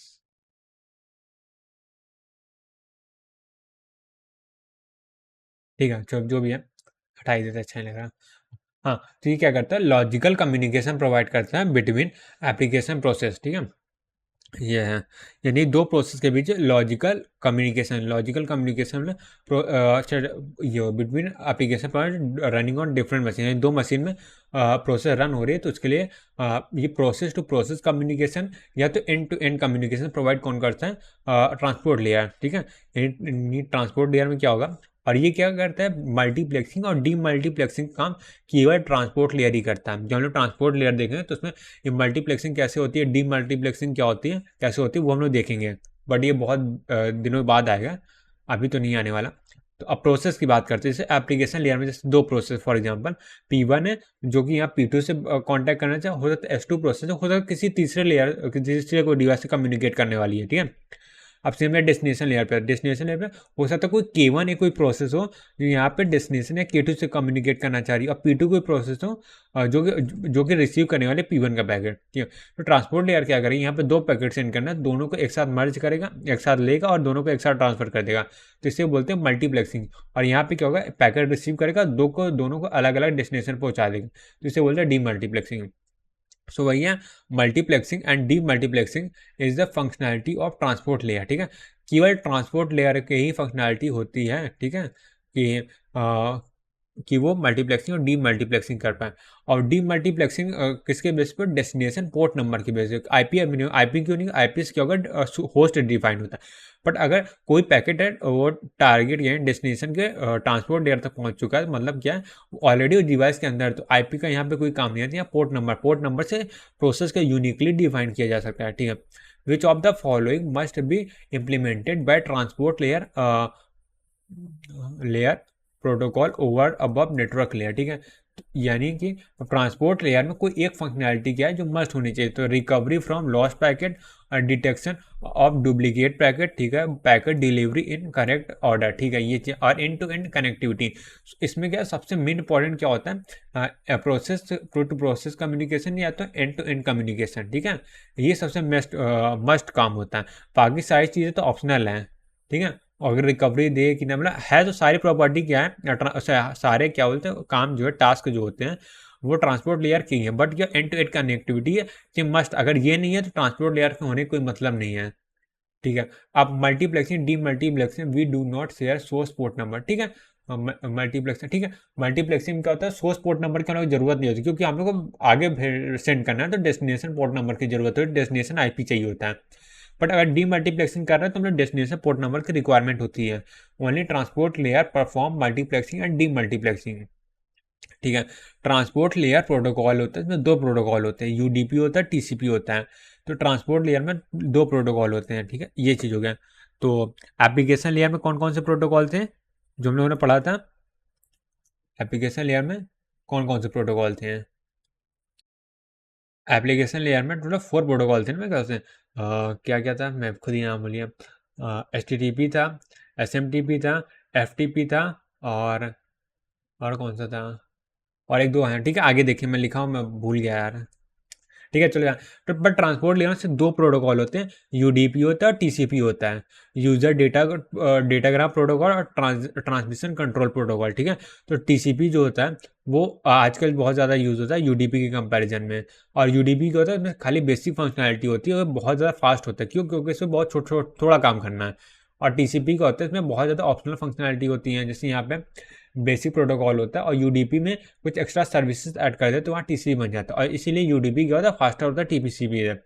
और ट्रांसपोर्ट प्रोटोकॉल इज सेलेक्ट। हाँ, जो ट्रांसपोर्ट प्रोटोकॉल होता है वो किसके बेसिस पे होता है, डिपेंड करता है एप्लीकेशन लेयर में कौन सा प्रोटोकॉल यूज़ कर रहे हैं। अगर एप्लीकेशन लेयर में जो प्रोटोकॉल यूज़ करें उसके हिसाब से हम डिटेक्ट करते हैं और या डिसाइड करते हैं कि टीसीपी यूज़ करना है या यूडीपी यूज़ करना है। तो इसके लिए यहाँ पे एक चार्ट होता है, जिससे अगर एप्लीकेशन लेयर में डीएनएस प्रोटोकॉल यूज़ हो रहा है, ठीक है, डीएनएस है, डोमेन नेम सिस्टम यूज़ हो रहा है, तो यहाँ पे क्या होगा, टीसीपी भी हो सकता है, यूडीपी भी हो सकता है, बट बाय डिफॉल्ट क्या होता है, यूडीपी होता है। अब उसके बाद HTTP 1, HTTP 2, इसके लिए क्या TCP प्रोटोकॉल होता है। और HTTP का वर्जन 3 आया है तो उसमें क्या UDP यूज़ हो रहा है। वर्जन 3 का लेटेस्ट न्यूली लॉन्च हुआ, अभी कुछ ही साल, 5-6 साल पहले ही लॉन्च हुआ है। अब आते हैं FTP। तो FTP का फाइल ट्रांसफर प्रोटोकॉल होता है जो TCP को यूज़ करता है, और SMTP है जो कि TCP को यूज़ करता है। ठीक है।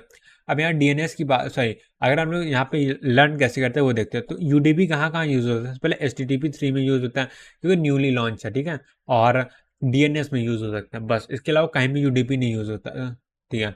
आप अब आते हैं which of the following UDP transport layer protocol. ठीक है, which of one users UDP. तो इनमें से यूडीपी कौन यूज़ होता है? सबसे पहले का HTTP, ये गलत ऑप्शन। क्यों ये गलत? इसलिए है क्योंकि जब तक ये क्वेश्चन बना था तब तक क्या है, HTTP 1 HTTP 2 ही आता है, HTTP 3 नहीं आता। तो ये सिर्फ टीसीपी को यूज़ करते हैं। इसलिए इन केस में हम लोग इस केस में हम लोग इसको गलत बताएं। क्यों? 2007 के क्वेश्चन 7 में तब तक HTTP 3 नहीं आया था। ठीक है, तो इसीलिए मैंने यहाँ पे HTTP को क्रॉस कर देती है, टीसीपी का यूज़ करता है। और टेलनेट होता है, टेलनेट सिलेबस का पार्ट था इसलिए ये पूछा गया, वरना अब नहीं पूछा जाएगा। ठीक है। तो टेलनेट क्या और टीसीपी को यूज़ करता है। डीएनएस होता है जो यूडीपी और टीसीपी को दोनों यूज़ कर सकते हैं। ठीक है, दोनों का यूज़ करता है। वैसे टेलनेट का यूडीपी और टीसीपी दोनों का यूज़ करता है। यूडीपी करेक्ट, SMTP तो टीसीपी का यूज़ करता है। ठीक है, ये चीज़ होगा। अब आते हैं transport layer protocol use to support email. Email को ट्रांसपोर्ट लेयर प्रोटोकॉल कौन यूज करता है? अब यहाँ पे बहुत कंफ्यूजन होती है। ईमेल का नाम सुनते ही क्या होता है, सीधा simple mail transport protocol use होता है। पर ये SMTP जो एप्लीकेशन लेयर प्रोटोकॉल है, SMTP का ओवर हम लोग यूज करते हैं, TCP यूज करते हैं, राइट। सो ये network, sorry, transport layer TCP, SMTP क्या होता है, एप्लीकेशन लेयर प्रोटोकॉल। और जो IP होता है वो नेटवर्क लेयर प्रोटोकॉल है। यूडीपी क्या, TCP, sorry, transport layer protocol, but हम लोग TCP का यूज़ करते हैं, यूडीपी नहीं यूज़ करते हैं। ठीक है। अब आते हैं SDO। जैसे कि PDO होता है, उसी का एक फॉर्म होता है SDO PDO होता है। PDO क्या होता है, upper layer protocol data unit. ठीक है, यानी कि कोई लेयर, उसके अपर लेयर का जो प्रोटोकॉल डेटा यूनिट, यानी अपर लेयर में जो SDO है वो उसके नीचे वाले लेयर के लिए SDO बन जाएगा। ठीक है। तो जैसे यहाँ पे एप्लीकेशन लेयर का जो मैसेज होता है वो क्या होता है, एप्लीकेशन लेयर के लिए PDO होता है, यानी एप्लीकेशन लेयर का PDO मैसेज होता है। एप्लीकेशन लेयर के नीचे कौन सी लेयर है, ट्रांसपोर्ट लेयर आती है। तो ट्रांसपोर्ट लेयर के लिए जो SDO होगा वो क्या होगा, एप्लीकेशन लेयर का PDO, यानी कि ट्रांसपोर्ट लेयर के लिए SDO जो है वो मैसेज हो जाएगा। अच्छा, ट्रांसपोर्ट लेयर का PDO क्या होता है, सेगमेंट होता है। ठीक है, ये ट्रांसपोर्ट लेयर, एक ट्रांसपोर्ट लेयर दूसरे ट्रांसपोर्ट लेयर से किस फॉर्म में डेटा एक्सचेंज करता है, वो सेगमेंट फॉर्म में करता है। ठीक है, यानी ट्रांसपोर्ट लेयर जो डेटा अपने नीचे लेयर को देगा, यानी नेटवर्क लेयर को देगा, वो सेगमेंट फॉर्मेट देगा। ठीक है, ये चीज़ हो गया। अब आगे बढ़ते हैं। अब आता है ट्रांसपोर्ट लेयर पीडीयू की बात करते हैं। तो ट्रांसपोर्ट लेयर पीडीयू क्या होता है? सेगमेंट होता है। ये अभी अभी हम लोगों ने देखा। तो इसमें जो सेंडर होगा वो क्या करे? Divide application layer message into segment. यानी कि अगर जैसे सेगमेंट क्या होता है, छोटे साइज का होता है जनरली, और मैसेज जो होता है बड़े साइज का होता है नॉर्मली। ठीक है, तो हम लोग क्या करते हैं? मैसेज को सेगमेंट में कन्वर्ट करते हैं। ठीक है, इन divide application message into segment. तो मैसेज होगा उससे क्या होगा? सेगमेंट में कन्वर्ट करेंगे। Segment process through network layer. ठीक है, रिसीवर रिजेंबर। ठीक है, जो रिसीवर क्या होगा? जितने भी सेगमेंट आएंगे और एक मैसेज के लिए जितने भी सेगमेंट है सबको कलेक्ट करेगा और मैसेज में वापस कन्वर्ट करके एप्लीकेशन लेयर को फॉरवर्ड कर देगा। तो यहाँ पे मैंने वही ड्रॉ किया जिस एप्लीकेशन लेयर वो मैसेज फॉर्मेट डेटा सेंड कर रही। एप्लीकेशन लेयर का वीडियो जो मैसेज होता है। अब ट्रांसपोर्ट लेयर क्या करेगा? उस अपने एसडीयू यानी मैसेज को उठाएगा और सेगमेंट में कन्वर्ट करके नेटवर्क लेयर को दे देगा। ठीक है, अब यहाँ पे क्या नेटवर्क लेयर जो है उस सेगमेंट से रिसीव किया, नीचे डेटा रिसीव किया, उसको सेगमेंट फॉर्म में बन के ट्रांसपोर्ट लेयर को दिया और ट्रांसपोर्ट लेयर मैसेज फॉर्म में एप्लीकेशन लेयर को फॉरवर्ड कर दिया। ठीक है, ये चीज़। अब एप्लीकेशन लेयर का पीडीओ क्या है? मैसेज होता है। ट्रांसपोर्ट लेयर का एसडीओ बन जाएगा। ठीक है, यानी एप्लीकेशन लेयर ने जो पीडीओ मैसेज फॉर्म में देखा तो सेम पीडीओ क्या एसडी, वो सेम पीडीओ जो है ट्रांसपोर्ट लेयर में आते ही वो क्या एसडीओ बन जाएगा। ठीक है, तो अभी एसडीओ में कन्वर्ट हो चुके हैं। अब एसडीओ को हम लोग सेगमेंट किस फॉर्म में कन्वर्ट करते हैं? कैसे करते हैं? उसमें एक हेडर लगा देंगे। तो ये जो मैसेज है और टोटल ट्रांसपोर्ट लेयर के लिए पेलोड फॉर्म में आ जाएगा, पेलोड सेक्शन के अंदर आ जाएगा। उससे आगे हम हेडर लगा देंगे।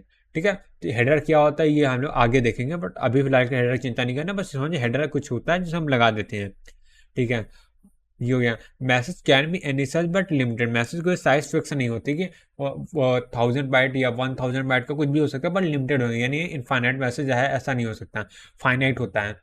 ठीक है, मैसेज इज क्या लॉन्गर देन पेलोड। हाँ ठीक है, अगर इससे मैसेज है जैसे मैंने पहले बताया वो बहुत लंबे हो सकते हैं, सेगमेंट का छोटे छोटे होते हैं, तो मैसेज जो है मल्टीपल पार्ट्स में डिवाइड करते हैं।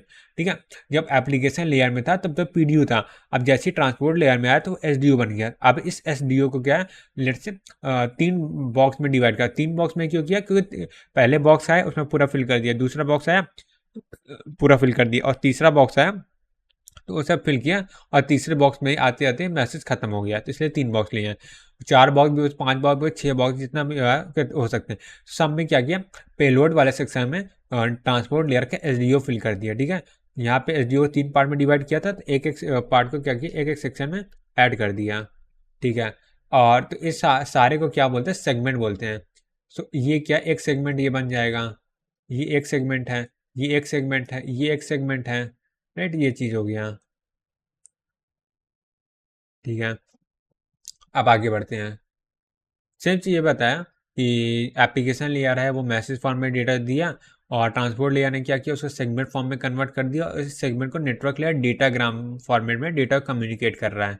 ठीक है, सेम चीज़ यही हुआ कि डेटाग्राम में रिसीव कर रहा है, सेगमेंट को आगे भेज रहा है। ये ट्रांसपोर्ट लेयर सेगमेंट को रिसीव कर रहा है, मैसेज को आगे भेज रहा है एप्लीकेशन लेयर में। ठीक है, और इसके बाद क्या था? अब एक क्वेश्चन है, what is the maximum size of data that application layer can pass on the TCP layer below. यानी कि what is the maximum size of data application layer pass on TCP layer below. ये TCP layer से मतलब क्या? Transport layer, क्योंकि TCP एक protocol होता है जो ट्रांसपोर्ट लेयर के थ्रू यूज करते हैं। यानी कि इसे कहने का मतलब क्या है? जो एप्लीकेशन लेयर है वो क्या बोलते हैं? ट्रांसपोर्ट लेयर को कितना मैक्सिमम साइज का डेटा सेंड कर सकती है, यानी कि जो मैसेज है उसकी मैक्सिमम साइज पूछा गया है। तो अभी अभी जैसे मैंने बताया मैसेज कितने भी साइज का हो सकता है, बट लिमिटेड होना चाहिए। तो क्या बोल सकते हैं? टीसीपी ने कभी भी, टीसीपी बोला सो ओएसआई मॉडल ने कभी भी रिस्ट्रिक्शन नहीं लगाया है कि कितने साइज का डेटा होना चाहिए। यानी यही चीज लिखा है, no any limitation defined by OSI model. ठीक, option A is the right answer. अब आते हैं नेटवर्क लेयर में। ठीक है, अभी हमने एप्लीकेशन लेयर देख लिया, प्रेजेंटेशन लेयर देख लिया, सेशन लेयर देख लिया, कुछ क्वेश्चंस कर लिया। अब नेटवर्क लेयर की बारी आती है। Provide host to host communication services, forward and delaying, forwarding और राउटिंग, सॉरी। तो ये सब चीज़ें भी हम लोग नेटवर्क लेयर में आगे देखेंगे, राउटिंग कैसे होता है, सबनेटिंग वगैरह कैसे होता है, ये सब क्या है? नेटवर्क लेयर का ही पार्ट आते हैं। तो नेटवर्क लेयर का सबसे मेन इंपॉर्टेंट चीज़ क्या है? ये प्रोवाइड करता है होस्ट टू होस्ट कम्युनिकेशन। ठीक है, host to host communication provide करता है। ये इम्पोर्टेंट। तो अभी क्या है, सब कंपैरिजन में देखेंगे हम लोग आगे। तो नेटवर्क लेयर के प्रोटोकॉल की अगर मैं बात करूँ तो क्या होता है, इसमें एक प्रोटोकॉल होता है, मेन एक प्रोटोकॉल होता है, बस छोटे छोटे तो बहुत सारे पर उसमें मतलब है। और पूरा नेटवर्क लेयर को संभालने वाला एक आईपी है। अगर आईपी फेल हो गया तो पूरा नेटवर्किंग का कॉन्सेप्ट ही फेल हो जाएगा। तो इसमें आईपी में IPv4 है, IPv6 है। तो हम लोग सिलेबस में IPv4 है, IPv6 नहीं है। ठीक है, तो आईपी वाले जब चैप्टर पढ़ेंगे तो इसमें दो चैप्टर हैं, आईपी हेडर का, एक आईपी एड्रेस का चैप्टर है। ठीक है, ये देखते हैं। तो इसका काम क्या था, होस्ट टू होस्ट कम्युनिकेशन देना। प्रोसेस टू प्रोसेस कम्युनिकेशन कौन प्रोवाइड करता है, ट्रांसपोर्ट लेयर प्रोवाइड करता है। ठीक है, तो होस्ट टू होस्ट कम्युनिकेशन कब होगा, ये जब कोई नेटवर्क होगा वो डायरेक्टली कनेक्टेड होगा, इससे कहने का मतलब है। ठीक है, जैसे सोर्स और होस्ट दोनों सेम नेटवर्क में है। ठीक है, डेस्टिनेशन हो डेस्टिनेशन अलग अलग नेटवर्क में, होस्ट और बिलोंग्स टू डिफरेंट नेटवर्क। ठीक है, ये चीज़ है। ठीक है, जैसे होस्ट जो है एक राउटर से कनेक्टेड, राउटर खुद का नेटवर्क होगा। यहाँ पे डेस्टिनेशन हो भी डेस्टिनेशन राउटर से कनेक्टेड है, और जो कि खुद का नेटवर्क बना हुआ है, दोनों अलग नेटवर्क है। तो होस्ट इस होस्ट से कम्युनिकेट कैसे होगा, पाथ कैसे डिफाइन होगा, ये सब काम कौन करता है, नेटवर्क लेयर करता है। सो फॉरवर्डिंग होता है जिसे डेटा प्लेन बोलते हैं। ठीक है, और राउटिंग और कंट्रोल प्लेन भी बोलते हैं। तो determine how the datagram is forwarded, तो डेटाग्राम कैसे फॉरवर्ड होगा ये डिसाइड करता है। तो यहाँ पे आता है move packet from one router input link to appropriate router output link, यानी क्या, अगर एक राउटर दूसरे राउटर पर कैसे डेटा को ट्रांसफर करेंगे। ठीक है, तो ये सब काम किसका होता है, राउटिंग का ही होता है। सो फॉरवर्डिंग टेबल हम लोग मेंटेन करते हैं। Forwarding table, routing table kind of एक ही चीज़ होती है, but routing table particular routing के लिए, फॉरवर्डिंग टेबल मल्टीपल चीज़ें के लिए होता है। तो वो चीज़ आगे देखेंगे हम लोग, तो अभी हम लोगों ने स्टार्ट भी नहीं किया ना इसे। तो अब राउटिंग की बात करें, determine the datagram route among the क्या बोलते हैं, राउटर्स, यानी कि मल्टीपल राउटर्स होंगे। ठीक है, हाँ, तो राउटिंग टेबल को डिफाइन करता है। जो आगे देखें, राउटिंग एल्गोरिथम्स वगैरह होती हैं, उसमें क्या होता है कि सोर्स से डेस्टिनेशन किस पाथ को लेकर कैसे पैकेट पहुंचेगा। ठीक है, ये चीज़ होगा, मतलब मेन चीज़ ये दिमाग में रखना है कि राउटिंग और फॉरवर्डिंग टेबल जैसा कुछ होता है, जिसका काम जो आईपी आईपी मतलब नेटवर्क लेयर में होता है। अब नेटवर्क लेयर पीडीओ क्या होता है, डेटाग्राम होता है। तो सेंडर क्या करेगा, अब नेटवर्क लेयर के जो एसडीओ है वो क्या होता है, सेगमेंट होता है। तो नेटवर्क लेयर क्या क्या सेगमेंट को रिसीव करेगा और उसे डिवाइड कर देगा मल्टीपल डेटाग्राम में। ठीक है, रिसीवर अगर network layer as a receiver काम कर रहा है तो क्या करेगा, मल्टीपल उस डेटाग्राम को एक्सेप्ट करेगा और उसे सेगमेंट में कन्वर्ट करके अपर लेयर नहीं ट्रांसपोर्ट लेयर को पास कर देगा। तो जैसे यहाँ पे देखा गया। ठीक है, तो ट्रांसपोर्ट लेयर का पीडीओ क्या होता है, सेगमेंट होता है। तो सेगमेंट में क्या होता है, पेलोड हेडर होता है। तो ये हेडर और पेलोड है पूरा नेटवर्क लेयर के लिए एसडीओ बन जाए। तो नेटवर्क के लिए एसडीओ है। अब इस एसडीओ को क्या करेंगे, पेलोड में फिक्स करके उसके आगे हेडर लगा देंगे, यानी कि ये कुछ ऐसा बन जाए, हेडर उसके पहले हेडर और उसके पहले पेलोड आ जाएगा। तो ऐसा बन जाए, पर अभी यहाँ हेडर और पेलोड क्या होगा, एक ही चीज़ मानेंगे। ठीक है, अभी बॉक्स के अंदर जो भी चीज़ है उसको पेलोड के अंदर भर देंगे और उसके आगे हेडर लगा देंगे। अब हेडर लगाने के बाद क्या करेंगे, ये एक डेटाग्राम में बन जाएगा, डेटाग्राम को नीचे लेयर को पास कर देंगे। अब कभी कभी कभी हो सकता है ना कि जो सेगमेंट है बहुत ज़्यादा साइज़ का है, बट नेटवर्क लेयर का पीडीओ जो है डेटाग्राम वो बहुत छोटे साइज़ का है। तो सेम चीज़ यही करेंगे कि जो मल्टीपल पार्ट में डिवाइड कर देंगे। ठीक है, तो यहाँ पे हेडर पेलोड को अलग अलग नहीं मानेंगे, और नेटवर्क लेयर के लिए कि हेडर पेलोड नहीं, ऊपर से आने वाला डेटा है। तो इन डेटा को क्या करेंगे, लेट से 3 पार्ट में डिवाइड कर रहे हैं। ठीक है, और डिवाइड जैसे एक ट्रक आया पूरा फुल कर, दूसरा ट्रक आया सब फुल कर, तीसरा ट्रक आया जितना माल लोड है आगे बढ़ा दी। तो डेटाग्राम 1 डेटाग्राम 2 डेटाग्राम 3 में डेटा आगे बढ़ जाएगा। अब आते हैं नेटवर्क लेयर। तो नेटवर्क लेयर डिवाइसेस राउटर होता है, स्टोरिंग फॉरवर्डिंग डिवाइसेस होता है। ये राउटर क्या करेगा, राउटर के पास कुछ इनपुट आएगा, डेटा आएगा, उसे क्या करें, रिसीव करेगा और कुछ प्रोसेस करके फॉरवर्ड कर देगा। तो forwarding is based on IP address. अब किस, जैसे राउटर क्या होता है, एक राउटर होता है मल्टीपल पाथ से कनेक्टेड होता है। तो किस पाथ से डेटा आया और किस पाथ को जाना है, तो ये सब का हैंडल कौन करेगा, राउटर ही करता है। ठीक, और जैसे आईपी एड्रेस के बेस पे फॉरवर्ड किया जाता है ना, जैसे एक राउटर है, उससे ऐसे 3 पाथ कलेक्ट है।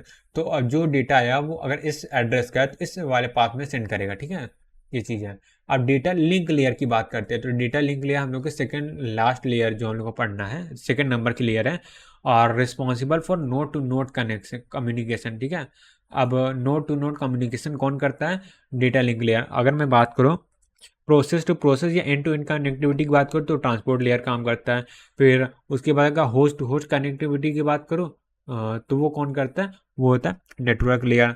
और आते हैं नोड टू नोड कम्युनिकेशन, ये कौन करता है, ये करता है डेटा लिंक लेयर। ठीक है, नोड टू नोड कम्युनिकेशन मतलब जैसे मल्टीपल पाथ होंगे तो आपस में कनेक्ट करने का, adjust router part same network. ठीक, सॉरी, एडजेसेंट, हाँ ठीक भाई, जैसे एडजेसेंट राउटर है ना, तो वो क्या होते हैं, दोनों एक राउटर दो, एटलीस्ट दो नेटवर्क का पार्ट होता है, ठीक है। नहीं, दो एडजेसेंट राउटर है, दोनों एक ही नेटवर्क का पार्ट होंगे हम, ये कहने का ट्राई कर रहे हैं। ठीक, अब डेटा लिंक लेयर क्या होता है, इंट्रा नेटवर्क होता है। इंटर नेटवर्क मतलब source and destination belong to same network, within a network communication कौन करता है, डेटा लिंक लेयर करता है। अब नोड क्या क्या हो सकता है, होस्ट हो सकता है, राउटर हो सकता है, गेटवे हो सकता है, लेयर 3 एंड अब डिवाइसेस क्या होते हैं, नोड होते हैं। ठीक है, तो डेटा लिंक लेयर में नोड टर्म आता है, ठीक है। अब बाकी समझ आता है, होस्ट पढ़ाते हैं। अब switch is not a layer 3 devices and above, so it can not be, switch जो होता है लेयर 2 डिवाइस होता है, ठीक है। तो इसलिए क्या होता है, अगर स्विच बीच में आता है तो हम लोग इसे डायरेक्ट लिंक मान के जब इसका बोलते हैं डायग्राम बनाते हैं, तो नोड नोड अगर बनाते हैं इसको, इससे होस्ट है तो ये नोड बन गया, इधर एक नोड बन गया, पर स्विच को इग्नोर करते हो, डायरेक्ट कनेक्शन होता है। ठीक है, तो डेटा लिंक सर्विसेज की बात कर लेते हैं। तो इसमें डेटा लिंक लेयर हम लोग का बहुत बड़ा चैप्टर है जो अभी हम लोग पढ़ रहे हैं। तो फ्रेमिंग एक टॉपिक था, उसको हम लोग कंप्लीट कर लिया। एरर कंट्रोल था, वो भी कंप्लीट किया। इसके अंदर सीआरसी जो था मेन इंपॉर्टेंट है, जो कि हम लोगों ने कंप्लीट कर लिया। आप लोगों का फ्लो कंट्रोल और एक मैक एड्रेस वाला एक्सेस कंट्रोल बचा, यानी मैक मीडिया एक्सेस कंट्रोल होता है ना, वही वो चीज़ हम लोग पढ़ना है। दो चैप्टर अभी हम लोग का कंप्लीट करने इसमें। ठीक है, तो ये चीज़ हो गया। अब आता है डेटा लिंक लेयर का पीडीओ, तो ये फ्रेम में काम करता है, जो कि हम लोग देखा था कि कैसे फ्रेम में हम लोग चेकसम वगैरह लगा, चेकसम मतलब पढ़ना है, फ्रेम में क्या हो रहा था, हम लोग सीआरसी वगैरह लगा रहे थे, तो ये हम लोग ने देखा था। अब सेंडर है इनकैप्सुलेट करता है डेटाग्राम इन अ फ्रेम। ठीक है भाई, डेटाग्राम को फ्रेम में कन्वर्ट करता है। और यहाँ पे क्या होता है, डिवाइड वाला पार्ट नहीं होता, क्योंकि डेटाग्राम ऑलरेडी डिवाइड होते होते इतना छोटा हो गया ना कि डेटा लिंक लेयर उसको हैंडल कर लेगा, इसलिए यहाँ पे डिवाइड नहीं होता, डायरेक्ट क्या होता है, क्या कहते हैं, क्या बोलते हैं, ये पीडीओ है, उसको एसडीओ में कन्वर्ट हो गया डेटा लिंक लेयर, और उसी को डायरेक्टली पेलोड में रखें, आगे हेडर और पीछे फुटर लगा दें। अब फुटर क्यों लगाते हैं, यहाँ पे एरर कंट्रोल के लिए फुटर लगाते हैं। यहाँ पे सीआरसी हो गया, 1 बिट पैरिटी हो गया, मान लेते हैं हैमिंग बिट, हैमिंग तो नहीं करते क्योंकि डेटा लिंक लेयर बीच से पेलोड के अंदर ही आ जाता है। सिर्फ only data link layer uses footer, ये भी मैं बता चुका हूँ। अब एक्चुअली डेटा कैसे ट्रांसफर हो रहा है उसका पूरा देखते हैं, किस किस फॉर्मेट होता है। एप्लीकेशन लेयर क्या करेगा, मैसेज के फॉर्मेट में ट्रांसपोर्ट लेयर को डेटा सेंड करेगा, ट्रांसपोर्ट लेयर जो है और मैसेज क्या हो गया सेगमेंट में कन्वर्ट करेगा, तो और नेटवर्क लेयर को पास कर देगा। नेटवर्क लेयर क्या करेगा, जो सेगमेंट उससे रिसीव हुआ उसे डेटाग्राम में कन्वर्ट कर देगा, और डेटाग्राम क्या करेगा, डेटा लिंक लेयर को दे देगा, और डेटा लिंक लेयर क्या करेगा, उससे फ्रेम में कन्वर्ट करके फिजिकल लेयर को दे देगा। और फिजिकल लेयर क्या होगा, उससे बिट बाय बिट आगे फॉरवर्ड कर देगा। और रिसीवर एंड में क्या होगा, ये रॉ बिट मिली है फिजिकल लेयर को, उसे कलेक्ट करेगा, फ्रेम बना के ऊपर वाले लेयर यानी डेटा लिंक लेयर को भेज देगा। अब डेटा लिंक लेयर को नीचे से फ्रेम मिल गई तो वो फ्रेम को कलेक्ट करेगा, और उसे उससे हेडर फुटर, सॉरी अलग, हाँ हेडर फुटर अलग करेगा, और डेटाग्राम के फॉर्म डेटाग्राम बन जाएगा। डेटाग्राम क्या करेगा, आगे अपर लेयर में सेंड कर देगा। तो अब नेटवर्क लेयर ने क्या किया, डेटाग्राम को रिसीव कर लिया। तो डेटा नेटवर्क लेयर क्या, अपना हेडर हटाएगा, और जो पेलोड बचा, पेलोड क्या करेगा, ऊपर सेगमेंट फॉर्म में आगे भेज देगा। तो अब यहाँ पे क्या हो, ट्रांसपोर्ट लेयर ने सेगमेंट को रिसीव कर लिया। तो सेगमेंट में भी क्या था, मल्टीपल सेगमेंट तो हो सकते हैं, तो उसे करेक्ट करेगा और सब में हेडर हटा के मैसेज फॉर्म में डेटा सेंड कर देगा एप्लीकेशन लेयर को। सो ऐसे क्या होता है, डेटा का ट्रांसफर होता है। ठीक है, ये चीज़ था। तो data link layer network device switch होता है, ब्रिज भी इसका बोलते हैं, हाँ पुराना नाम इसका ब्रिज था। तो ब्रिज का एडवांस वर्जन होता है स्विच। अब यहाँ स्टोरिंग और फॉरवर्डिंग डिवाइस होता है। तो ब्रिज भी क्या, स्टोरिंग और फॉरवर्डिंग डिवाइस है। हाँ, ब्रिज भी, स्विच क्या, स्टोरिंग फॉरवर्डिंग डिवाइस, हाँ ये भी स्टोर करता है और फॉरवर्ड करता है, कुछ प्रोसेस करेगा। Forwarding based on MAC address. तो डेटा लिंक लेयर हम ऑलवेज फिजिकल एड्रेस पे काम करेगा, ठीक है। डेटा लिंक लेयर पढ़ते हैं कभी भी आईपी एड्रेस का काम नहीं आएगा, ठीक है, आईपी एड्रेस पे नहीं आता डेटा लिंक लेयर। ठीक है, ये चीज़ होगा। अब फिजिकल लेयर की बात करते हैं, responsible for transmission of bit, यानी फिजिकल लेयर क्या है, जो डेटा ट्रांसफर करता है बिट बाय बिट करता है। अब इसमें क्या, जैसे कॉपर केबल हो सकती है, डेटा ट्रांसफर फाइबर केबल हो सकती है, कोई वायरलेस मीडियम हो सकता है। और इसमें क्या, इनकोडिंग और सिग्नलिंग होता है। ये हम लोग का सिलेबस का पार्ट नहीं है, बट इसकी प्रॉपर्टी है। ठीक है। फिजिकल लेयर नेटवर्किंग डिवाइसेस में क्या रिपीटर होता है, हब होता है, और ये लेयर 1 डिवाइसेस आता है क्योंकि फिजिकल लेयर का लेयर नंबर कितना 1 है। हब क्या होता है, मल्टी पोर्ट रिपीटर होता है, जिसका अभी हम आगे यूज देखेंगे इसका। ठीक है, तो मैंने यहाँ पे क्या किया, एक जगह सारी मेन इन्फॉर्मेशन को लिख दिया है। सो अगर मैं बात करूँ एप्लीकेशन लेयर होता है, वो पीडीओ कहता है, मैसेज होता है। इसका एसडीओ कुछ नहीं होता क्योंकि एप्लीकेशन लेयर के ऊपर कोई लेयर नहीं होती है। सिर्फ जो ट्रांसपोर्ट लेयर होता है उसके लिए पीडीओ क्या होता है, सेगमेंट होता है। और एसडीओ की बात करें तो ट्रांसपोर्ट लेयर के ऊपर जो ट्रांसपोर्ट लेयर डेटा वो किस फॉर्म में रिसीव करता है, मैसेज फॉर्म में रिसीव करता है। और नेटवर्क लेयर की बात करें तो उसका पीडीओ क्या होता है, डेटाग्राम होता है। यही नेटवर्क लेयर जो अपने दूसरे नेटवर्क लेयर से डेटाग्राम फॉर्म में कम्युनिकेट करता है, और अपने वो अब ऊपर वाले लेयर से सेगमेंट फॉर्म में कम्युनिकेट करता है। डेटा लिंक लेयर के लिए पीडीओ का तो फ्रेम होता है, और एसडीओ का डेटाग्राम होता है। फिजिकल लेयर के लिए बिट होता है, फ्रेम होता है। ठीक है। अब यहाँ पे आता है process to process end to end communication. Transport layer का host to host communication, network layer का होता है नोड टू नोड होता है, डेटा लिंक लेयर का। ठीक है।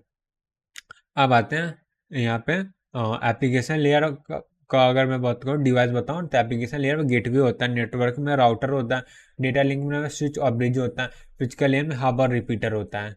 ठीक है, ये था। अब गेटवे की बात करें, प्रोटोकॉल कन्वर्जन होता है। गेटवे प्रोटोकॉल कन्वर्जन होता है, routing different type of network. ठीक है, ये चीज़ हम लोग आगे देखने वाले एप्लीकेशन लेयर में। तो फिलहाल प्रोटोकॉल कन्वर्जन होता है, गेटवे होता है। राउटर क्या होता है, राउटिंग होता है, सिमिलर टाइप ऑफ नेटवर्क। यानी कि जो गेटवे होता है वो कम्युनिकेट करता है, दो डिफरेंट टाइप के नेटवर्क हैं उससे कम्युनिकेट। राउटर करता है दोनों सिमिलर टाइप के नेटवर्क हैं। ठीक है, ये चीज़ हो गया। और फिर उसके लाइन का कॉन्फ़िगरेशन वगैरह हम लोग देखे थे, तो उसको भी देख लेते हैं। ठीक है, आज काम करते हैं, इंट्रोडक्शन वाला पार्ट कंप्लीट कर लेते हैं, फिर उसके बाद कल से हम लोग फ्लो कंट्रोल स्टार्ट करते हैं। अटैचमेंट और communication devices to are link. तो प्रोसेस टू प्रोसेस कम्युनिकेशन की बात करें, dedicated link between two device, यानी कि पॉइंट टू पॉइंट मतलब एक डिवाइस होगा दूसरे डिवाइस से डायरेक्टली कन्वर्टेड हो, यानी एक सेंडर काम करेगा, रिसीवर काम करेगा। मल्टी पॉइंट में क्या होता है, एक ही पॉइंट पर मल्टीपल डिवाइसेस कनेक्टेड होंगे। अगर कोई एक डेटा सेंड करता है तो सभी लोग रिसीव करेंगे, तो इसे बोलते हैं ब्रॉडकास्ट मीडिया बोलते हैं। और इसका एग्जाम्पल है बस टोपोलॉजी। ठीक है, अब ये ट्रांसमिशन मीडिया का होता है, यानी कि मोड ऑफ कम्युनिकेशन होता है कि यानी डेटा एक साइड डेटा की डायरेक्शन में फिक्स करता है। जैसे सिंपलेक्स की बात करें, वन वे कम्युनिकेशन होता है, यानी एक सेंडर होगा, रिसीवर को डेटा सेंड कर पाएगा। अब ये रिसीवर कभी भी वापस क्या बोलते हैं, डेटा सेंड नहीं कर पाएगा सेंडर को। तो जैसे ये टेलीविजन ब्रॉडकास्ट वगैरह होता है, उसमें क्या होता है, हम इस सारे डेटा को रिसीव कर, हम लोग रिसीवर बनते हैं, और जो टेलीविजन मीडिया होती है वो क्या होते हैं, सेंडर होते हैं। ठीक है, वन में। अब होता है हाफ डुप्लेक्स होता है, यानी ईदर वे कम्युनिकेशन होता है, जिसमें क्या होता है, दोनों लोग आपस में एक दूसरे को डेटा शेयर कर सकते हैं, पर वन एट अ टाइम। इसका बेस्ट एग्जांपल होता है वॉकी टॉकी। उसमें क्या होता है, कोई एक होता है वो दूसरे को डेटा सेंड कर पाता है एक टाइम पे। जब तक वो सेंड कर रहा है तब तक क्या होगा, जो रिसीव करने वाला डेटा सेंड नहीं कर पाएगा। फिर जब रिसीवर जो होता है वो सेंडर बन के डेटा सेंडर को सेंड करते हैं, वापस आंसर देता है। तो वो जब तक वो आंसर कंप्लीट नहीं कर लेगा तब तक क्या होगा, वापस से ये उसको डेटा सेंड नहीं कर पाएगा। ठीक है, ये चीज़ है। अब फुल डुप्लेक्स मतलब जितनी आप नॉर्मल कॉलिंग वगैरह होते हैं उसमें दो लोग एक साथ बात कर रहे हैं, और दोनों लोग ही आपस में एक दूसरे को डेटा सेंड कर सकते हैं। ठीक है, अब इसमें टोपोलॉजी की बात है। टोपोलॉजी में अरेंजमेंट होता है, जैसे होस्ट नेटवर्क में होस्ट कैसे अरेंज हो सकते हैं। तो इसमें मेनली 4 तरह के होते हैं, मेश टोपोलॉजी, स्टार टोपोलॉजी, बस topology, ring topology. Mesh topology में क्या है, अगर एक नोड है और जितने भी नेटवर्क नोड है सबसे कनेक्टेड होगा। जैसे यहाँ पे 1 2 3 4 नोड है, तो आपस सब कम्युनिकेटेड है। तो इसमें क्या होता है, नंबर ऑफ लिंक्स की बात करें, एन नोड है तो नंबर ऑफ लिंक्स क्या होगा, N N N N N C two होता है एक्चुअली, एन सी टू। यानी कि एन में से कोई दो होस्ट को उठाना है और दोनों कम्युनिकेट करना है, तो इसमें क्या N into N minus one by two. तो इसको ऐसा समझ सकते हैं, एक होस्ट है वो बाकी सारे होस्ट एक उसको छोड़ के बाकी सारे होस्ट से कनेक्टेड है, यानी टोटल सेम चीज हर होस्ट के ट्रू है। तो यानी एन, यानी कि अगर एक होस्ट है वो एन माइनस होस्ट से कनेक्टेड होती है, यहाँ से एन माइनस वन आ गया। अब ये काम किया, एन होस्ट सारे कर रहे हैं, 4 होस्ट है, चारों कर रहे हैं, तो एन आ जाएगा। पर यहाँ पे दो बार एक चीज़ काउंट कर लेंगे, क्यों, ए और डी कनेक्टेड है तो डी और ए भी कनेक्टेड होते हैं। ये ए और डी वाले लिंक को हम लोग 2 बार काउंट कर लिए, तो एक ही बार काउंट करने से डिवाइड बाई 2 होता है। तो इसका ऑर्डर क्या होता है, एन स्क्वायर होता है, यानी कि ऑलमोस्ट समझ लें, अगर हम लोग को 4 यहाँ पे क्या बोलते हैं कम्युनिकेशन 4 अगर होस्ट है, तो यानी 16 का ऑलमोस्ट 16 की रेंज में केबल चाहिए होगी। तो इसमें क्या होता है, डेटा तो बहुत ज़्यादा फास्ट कम्युनिकेट होता है, बस इसकी कॉस्ट बहुत ज़्यादा हाई होती है। तो इसलिए स्मॉलर एरिया नेटवर्क के लिए इसका यूज़ होता है। इनएफिशिएंट यूटिलाइजेशन ऑफ लिंक, ठीक है, ए और सी कनेक्ट है, तो जरूरत है ना ए ऑलवेज कम्युनिकेट करेगा सी से ही, कभी कभी करेगा, बट क्या वो लिंक तो हमेशा ही एक्टिव रहेगी। और n-1 इनपुट हाँ, जैसे अभी ये होस्ट है तो इसमें जो पोर्ट होगा उसमें क्या होगा, टोटल n-1 इनपुट तो होने चाहिए। अगर से 1000 यहाँ पे होस्ट है तो 1000 ऑलमोस्ट इसमें क्या होना चाहिए, पोर्ट भी होते होने चाहिए जिससे सारे डिवाइस कनेक्ट हो सकें। अब आते हैं स्टार टोपोलॉजी। स्टार टोपोलॉजी में एक कंट्रोल यूनिट होता है जिसे हम लोग बोलते हैं सेंट्रल कंट्रोलर बोलते हैं, ठीक है। और सारे devices point two point network से कनेक्ट होते हैं, ठीक है। तो यहाँ पे टोटल नंबर ऑफ कनेक्शन कितने हो जाएंगे, अगर नोड n है तो n लिंक्स हो जाएंगे, 1 2 3 4 और 1 2 3 4 होस्ट हैं, ठीक है। और सेंट्रल डिवाइस में हब हो सकता है, स्विच हो सकता है, राउटर हो सकता है, ठीक है। अब जैसे यहाँ पे ट्री टोपोलॉजी की बात करते हैं, स्विच है और एक स्विच है मल्टीपल स्विच से कनेक्टेड है, और ये मल्टीपल स्विच है, हाँ हाँ, ये मल्टीपल स्विच है और दूसरे स्विच से कनेक्ट है। और जितने भी नोड है वो जितने भी नोड बोल सकते हैं होस्ट हैं वो ट्री फॉर्म में कनेक्टेड है, और जो रूट नोड होते हैं उस वहाँ पे सारे होस्ट कनेक्टेड है, तो ये बोलते हैं ट्री टोपोलॉजी से बोलते हैं, ठीक है। अब स्टार टोपोलॉजी कुछ एक्सटेंशन की एडवांटेजेस की बात करें, सबसे पहले क्या होगा, किसी भी होस्ट को रिमूव करना ऐड करना बहुत ज़्यादा ईजी होता है, ठीक है, ईजी टू एक्सटेंड टोपोलॉजी होता है। और डिसएडवांटेज की बात करें तो इसमें क्या होता है, अगर ये जो कंट्रोल यूनिट है, कंट्रोलर अगर फेल हो जाता है पूरा कम्युनिकेशन फेल हो जाएगा। अब यहाँ पे क्वेश्चन आता है, अगर 11 मशीन है और हम लोग का 6 पोर्ट का स्विच यूज़ कर रहा है तो मिनिमम नंबर ऑफ स्विचेस कितने हो जाएंगे। तो 6 पोर्ट का स्विच है, तो पहले में क्या किया उन्हें, 1 2 3 4 5 6 कनेक्ट करके देखा तो मैक्सिमम 6 कनेक्ट हो पा रहा है, तो हम लोग को 11 चाहिए था। तो हमने क्या किया, लास्ट वाले पोर्ट को हटा दिया, उसकी जगह दूसरा स्विच कनेक्ट कर दिया। अब इस जगह क्या किया मैंने, सारे के सारे स्विचेस कंट्रोल किए, एक तो यहाँ पे यूज हो गया था, अब बचा 5, तो 1 2 3 4 5 5 कर दिया, ठीक है। 1 2 3 4 5 5 कनेक्ट कर दिया, तो यहाँ पे कितने हो गए, तो 1 2 3 4 5, 1 2 3 4 5, टोटल मैक्सिमम 10 कनेक्ट हो पाया। तो अभी भी यहाँ पे एक बचा हुआ था, तो यहाँ क्या किया, एक को मैंने रिमूव कर दिया, तीसरा स्विच कनेक्ट कर दिया, तो यहाँ पे टोटल 11 कनेक्ट हो गया, तो यहाँ पे 3 आंसर आ जाएगा। सिमिलरली फिर बस टोपोलॉजी की बात किया था यहाँ पे, हाँ ठीक है। अब बस टोपोलॉजी में क्या होता है, एक मेन लिंक होता है जिससे बोलते हैं बैकबोन मीडिया बोलते हैं, एक कोएक्सियल केबल की बैकबोन मीडिया जनरली होती है, उससे सारे डिवाइसेस कनेक्टेड होते हैं। मेन लिंक क्या होता है, एक होता है, यानी अगर एन नोड होगा तो केवल एक लिंक की जरूरत होगी। तो यहाँ पे ब्रॉडकास्टिंग होता है, एक्सेस कंट्रोल मेथड यूज होता है कि जैसे किसके पास एक्सेस होगा, कब ट्रांसफर करने का, यहाँ पे लड़ाई भी हो सकती है, ए को, बी को, सी को, डी को, सबको एक साथ डेटा ट्रांसफर करना है। इसे बोलते हैं मल्टी पॉइंट, यानी एक ही नोड पे मल्टीपल डिवाइसेस कनेक्टेड हैं, ठीक है। Installation cost is very low. इसका एडवांटेज क्या है, एक वायर से लेना तो इसकी कॉस्ट सबसे कम होती है, preferred for large area network. जैसे कि हम लोग घर में जो वाईफाई वगैरह आता है उसमें एक ही तार होता है और सब लोग अपने घर से कनेक्ट कर लेते हैं, तो ये लार्ज एरिया नेटवर्क के लिए बेस्ट होता है। अगर ये बैकबोन फेल यानी वाईफाई का तार कट हो गया तो घर में किसी के भी पूरे एरिया में नेटवर्क नहीं आने वाला। उसके बाद आता है रिंग टोपोलॉजी। तो रिंग टोपोलॉजी में क्या होता है, सारे नोड्स होंगे आपस में सर्कुलर वे में कनेक्टेड होंगे और सारे जो कनेक्शन होगा पॉइंट टू पॉइंट होंगे, और उसमें जो डेटा ट्रांसफर होता है वो वन वे ही होता है, या तो क्लॉक वाइज होगा या तो एंटी क्लॉक वाइज होगा। यानी ए ऑलवेज क्या होगा, बी को ट्रांसफर करेगा, बी सी को ट्रांसफर करेगा, सी डी को करेगा, ऐसा नहीं होगा ए डी को ट्रांसफर नहीं कर सकते, ये गलत हो जाएगा, ठीक है। तो यहाँ पे अगर एन लिंक है तो एन नोड होते हैं, तो यहाँ पे देख भी सकते हैं 4 डिवाइसेस है, 4 नोड है तो 4 लिंक है। और इसमें क्या सिंपल कम्युनिकेशन होता है, एक ही डायरेक्शन में होता है, और यहाँ पे भी एक्सेस कंट्रोल होगा क्योंकि जहाँ पे भी मल्टीपल रिसीवर है तो वहाँ पे एक्सेस कंट्रोल लगाना जरूरी है। अब आते हैं फ्रेमिंग के ऊपर। फ्रेमिंग क्या है, नॉट इम्पॉर्टेंट है, और यहाँ से काम करते हैं, आज के लेक्चर को एंड करते हैं, हो गया मैं बोलते हुए थक गया हूँ, और ठीक है टाइम हो गया। तो बस यही था आज के वीडियो के लिए, इतना ही। और नेक्स्ट वीडियो से हम लोग क्या ही स्टार्ट करने वाले हैं, फ्लो कंट्रोल, ठीक है। तो आज के लेक्चर को यही एंड करते हैं और मिलते हैं नेक्स्ट वीडियो में, तब तक के लिए बाय बाय, सी या, हैव अ नाइस डे।